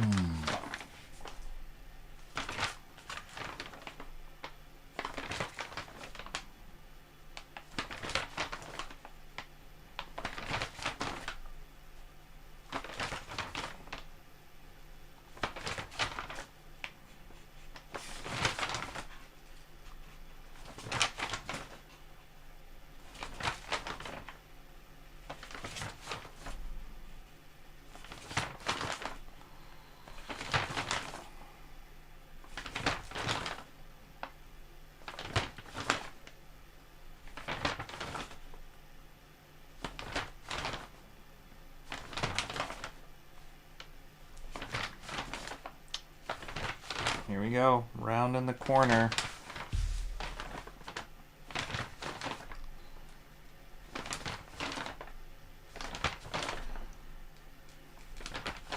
Oops.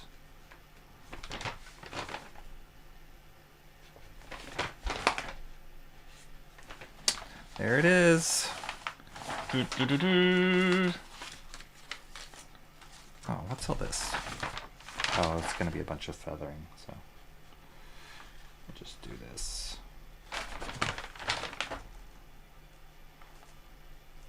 Yeah, like making this look good.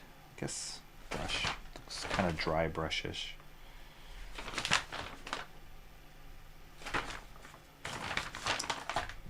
X here, X here, X here, X here.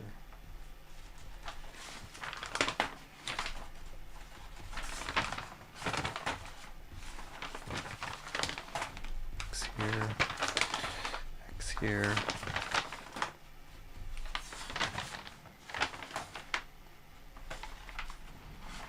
Boom. There it goes.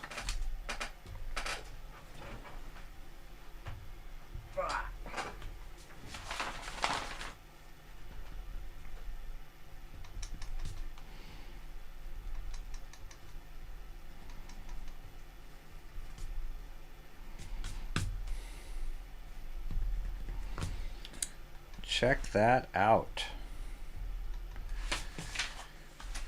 Dr. Doom.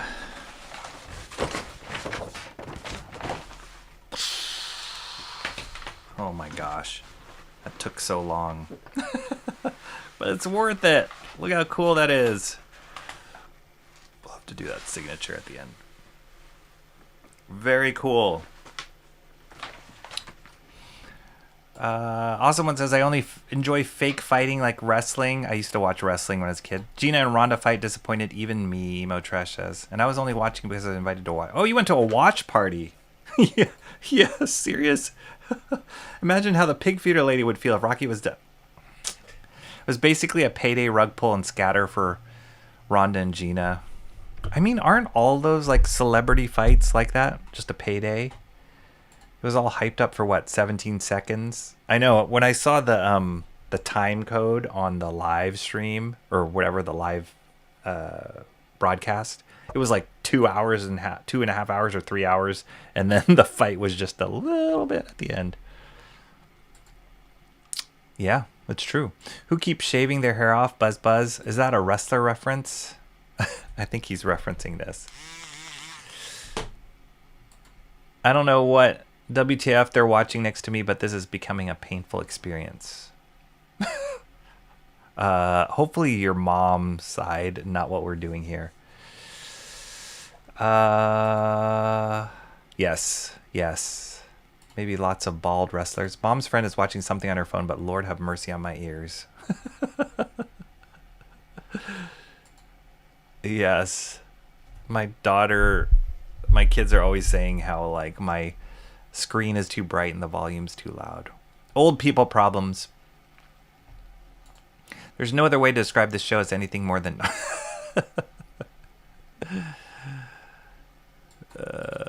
Okay. Good. Everyone there probably paid a lot, but was probably more for status points. The general fan definitely was priced out. I figured. I think I would have liked to have gone, as I regard it as historical, even though the fight didn't turn out like we'd like. Thank you, Timmy Mello. Yeah, let's give one of these. I think she was looking for more than this. I think so. I think at least a couple rounds, right? Well done, Rocky. The only way to improve it would be to make it Captain America. Looks good, Rocky. Nice work. Hashtag finished at 1 month. 1 month the under pencils. Thank you. Mo's still salty he didn't get his cat. I know. I love that he still thinks about that. Does look good. Thank you, T Green. WWE wrestler CM Punk was interviewed before the fight, and he called the outcome to the T, right to how quick it would be over. Who says that stuff isn't scripted? Now remove Doom's mask, and we see Pedro. No thanks. Fresh rolls are done. Time to make the peanut sauce. Awesome. Captain America was better. Horrible. Yeah, year. Peanut sauce like for noodles? Never go into MMA. I won't. I would die. I wouldn't even last 14 seconds. Rocky is secretly overpowered with his Asian genes. I get thrashed by both Ronda Rousey and Yeah. Spider-Span, the Incredible Hulk. Rocky gets lost in his closets full of endless comic long boxes.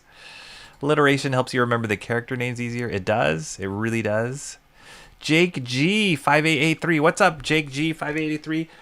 Thanks for joining us. The flipping is just a technique that I use. It's kind of not leftover, but something I learned in animation when we would flip between frames. I use it to flip between the original and my drawing. Just so it's like I capture the picture in my mind's eye, and then I, try and get it down on paper best as possible. I like it way better than just tracing or lightboxing the actual original art. It helps to I've said this 100 million times, but it helps to train my eye to like see it and then kind of capture that here. I could draw it like with the original on this side. Ooh, look at all that. How much it's smeared on my hand. With the original on this side and then what I'm drawing in this side. But I do like to capture the right proportions per page to get that close as possible. without having to trace it. So this is my own quirk of figuring out this way. But thank you for asking, and thank you for being here, Jake G 583. Please subscribe to my channel if you haven't already. We're 2 subscribers away from 700. It could be you. You could be the 700th subscriber. He's looking at the original piece and copying it, Jake G. Yeah. He's mental tracing all the flipping. Mental tracing. I like that. Hashtag TraceGate. Imagine your mom headlocking you every day. That's got to do something with your mind. Yeah. Jake, it's a cross-reference technique called lightboxing to compare art strokes when translating or playing art sketches from a reference. It's a little different from lightboxing, but yes. Mental tracing. I do like that term. Rhonda is retiring. Okay. She retired on top, right? Literally and theoretically, metaphorically. Will you make it through the inking without making a huge mess is the real question. That is the biggest challenge. Yes, you would. He knows. He's like an encyclopedia of every subject he gets into. Helps him maintain his position, be able to visualize where the lines are better, be able to copy right. Thank you. You guys all know. All the regulars know. It is, yes. Shant live streams just like Rocky does. Not sure if you knew that. It's my turn to get my nails done, so here's my farewell. If Rocky finishes while my hands are still tied up. See you later, emo trash. Rocky has been flipping for 30 years. Yeah, that's actually true. YouTube cracking down on restreamed content.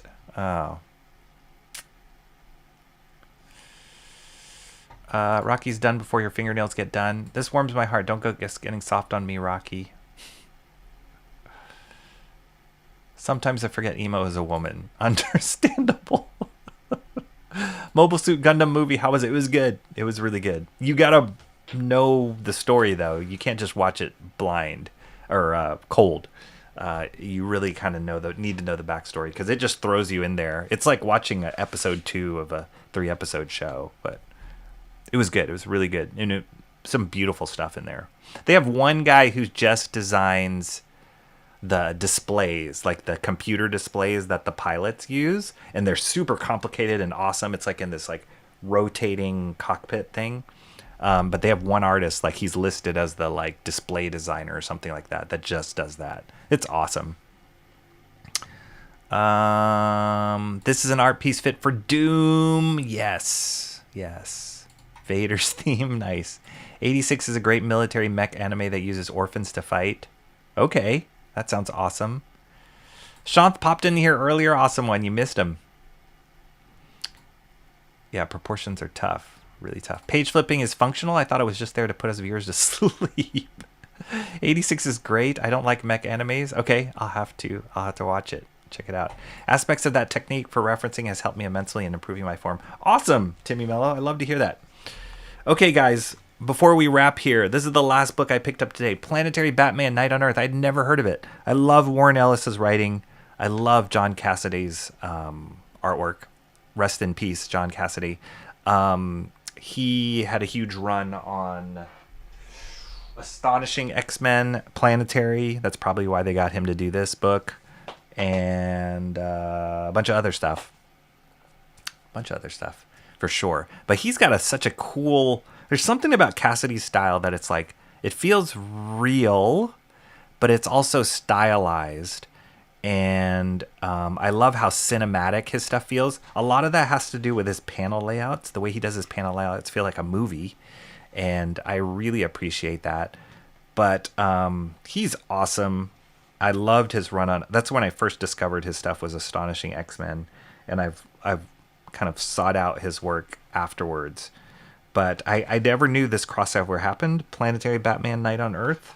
So I was super pleasantly surprised when I ran across it in the back issue bin. So I picked it up. And so, yeah, he established Planetary. He was the artist on that book all the way through to the end, pretty much. I want to say he drew almost every issue. But just a super cool style. Does this like wide screen panels a lot, which is probably why his work feels cinematic. But he's different. His art feels different than other artists whose stuff looks a lot more real. Like there's something very unique about it. I can't put my finger on it, but I love it. I feel like if Cassidy was still alive, he would be working for the Ghost Machine guys. Like there's something about his work that feels in that world. He's got great expressions, great designs. That's awesome. He uses the side of his pencil a lot in his drawings. These kind of textured shading is very signature John Cassidy stuff, like right here. And then he leaves a lot of room for stuff to breathe too, which I love. For somebody who uses a lot of rendering, realistic rendering, he gives his artwork places to breathe, and it's a great combo, as opposed to everything looks realistic and highly rendered. And yeah, this awesome, great panel here.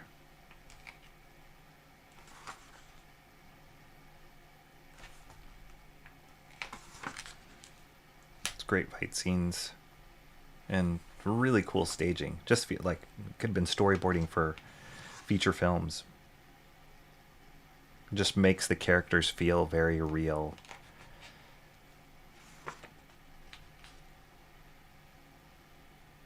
It's a reference to the TV series. A reference to Dark Knight Returns. It's the tank, the Batmobile from Dark Knight Returns. Yeah, he's got such a cool style. See this stuff? He's not like over rendering anything. It's just blank. But he spends all the time doing like tiny lines for stitching here. It makes it really dimensional, 3-dimensional. I'm surprised that this isn't the colorist that normally works for him, because it feels like her stuff. What was her name? I think Laura Martin was the colorist that he worked on with Planetary, and this colorist is Dave Barron. So different colorist, but whatever Dave Barron did, he was probably referencing how Laura Martin normally colors her stuff. It's a classic from Batman Year One. His characters really feel like lived in. This feels like a guy wearing a costume. It's awesome.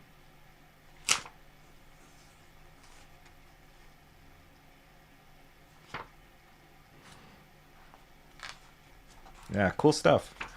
It's what I expect if you say, hey, there's a Batman Planetary crossover. John Cassidy's drawing. This is how I would picture it in my mind. So very cool. I don't know what the story's about. Looks like they kind of jump around timelines or reference all the different versions of Batman. But I love Cassidy's work. I wish he was still alive and still drawing. But yeah, it was a cool find. Planetary Batman Night on Earth by Warren Ellis and John Cassidy. Cool cover too. There we go. That's the last book I picked up today.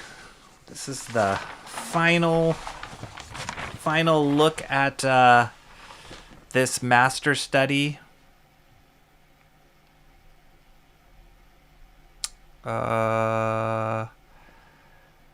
This related to the Planetary book. It must be, because it is planetary. Planetary characters. They're like the Illuminati. Yeah, they're like multi-generational. Like they go through long periods of time in history, and then they affect what happens in our everyday life. They like manipulate whatever the outcomes. It's good. It's a good story. Planetary is a good story. I liked his art style, but not the stories. Oh, really? You didn't like Planetary? Planetary or Astonishing X-Men. You didn't like Astonishing X-Men? Had Kitty Pryde in it. Mo Biggs is suspiciously quiet. Man, Batman changing nonstop. Yeah, original TV outfit. That's right. I think Planetary is like the TVA. Yes, but Planetary, they're more superheroes than the TVA is. TVA is like an organization, but Planetary is a lot more like individual superheroes that had different motivations, different powers, etc. Pigfilator put him to sleep. Last time I trashed somebody's artwork, it turned out they were dead. It was quite the debacle. Thank you for your hard work, Rocky. You know what? This isn't hard work. This is fun. This is so fun. And I'm so glad that you guys were here, that we were able to finally finish the pencils on stream. Everything that that I've been saying I was going to do, finally got it done. How many streams is this? 5 streams just for pencils. Lord knows how long it will take for inking. But at least we are there, finally at the doorstep of inking for this master study. Just as a reminder for anyone new on this channel, usually the master studies I did are just this one page or one size, right? So this is double the effort, double the explosion, double the impact. But it's worth it for Jack Kirby. The king, the master. All right. I think we're done. Poor Kitty Pryde. Mo Biggs indeed sounds like quite the conundrum. Timeline cops.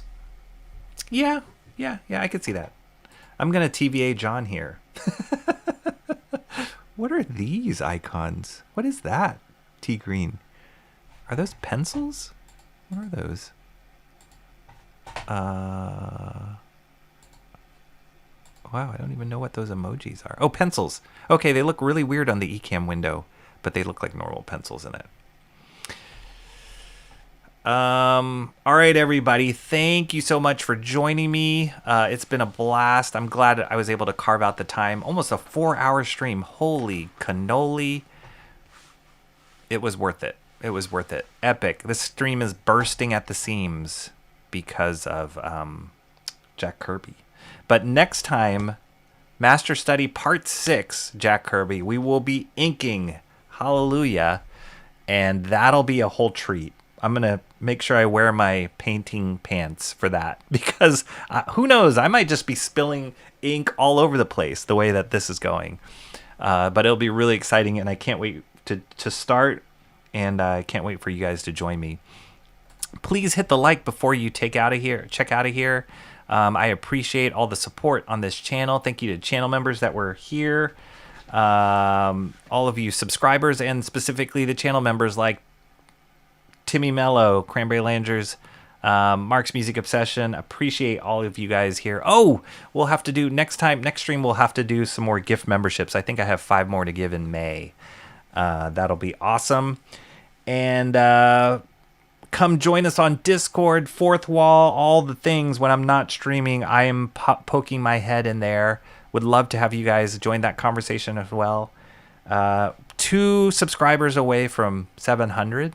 So if you know of anybody who likes comic book art, wants to support YouTube and just the love and the joy for comic art. One of my goals, I say for the love of comics, it is one of my one of my goals for this channel is to just be part of elevating comics to a higher art form. I mean, comics doesn't need me to do that, but when I went to that gallery in New York, I saw like that is a way to do it. Like you just give it its just space to really be appreciated as an art form. And I hope this channel does that for some of you guys.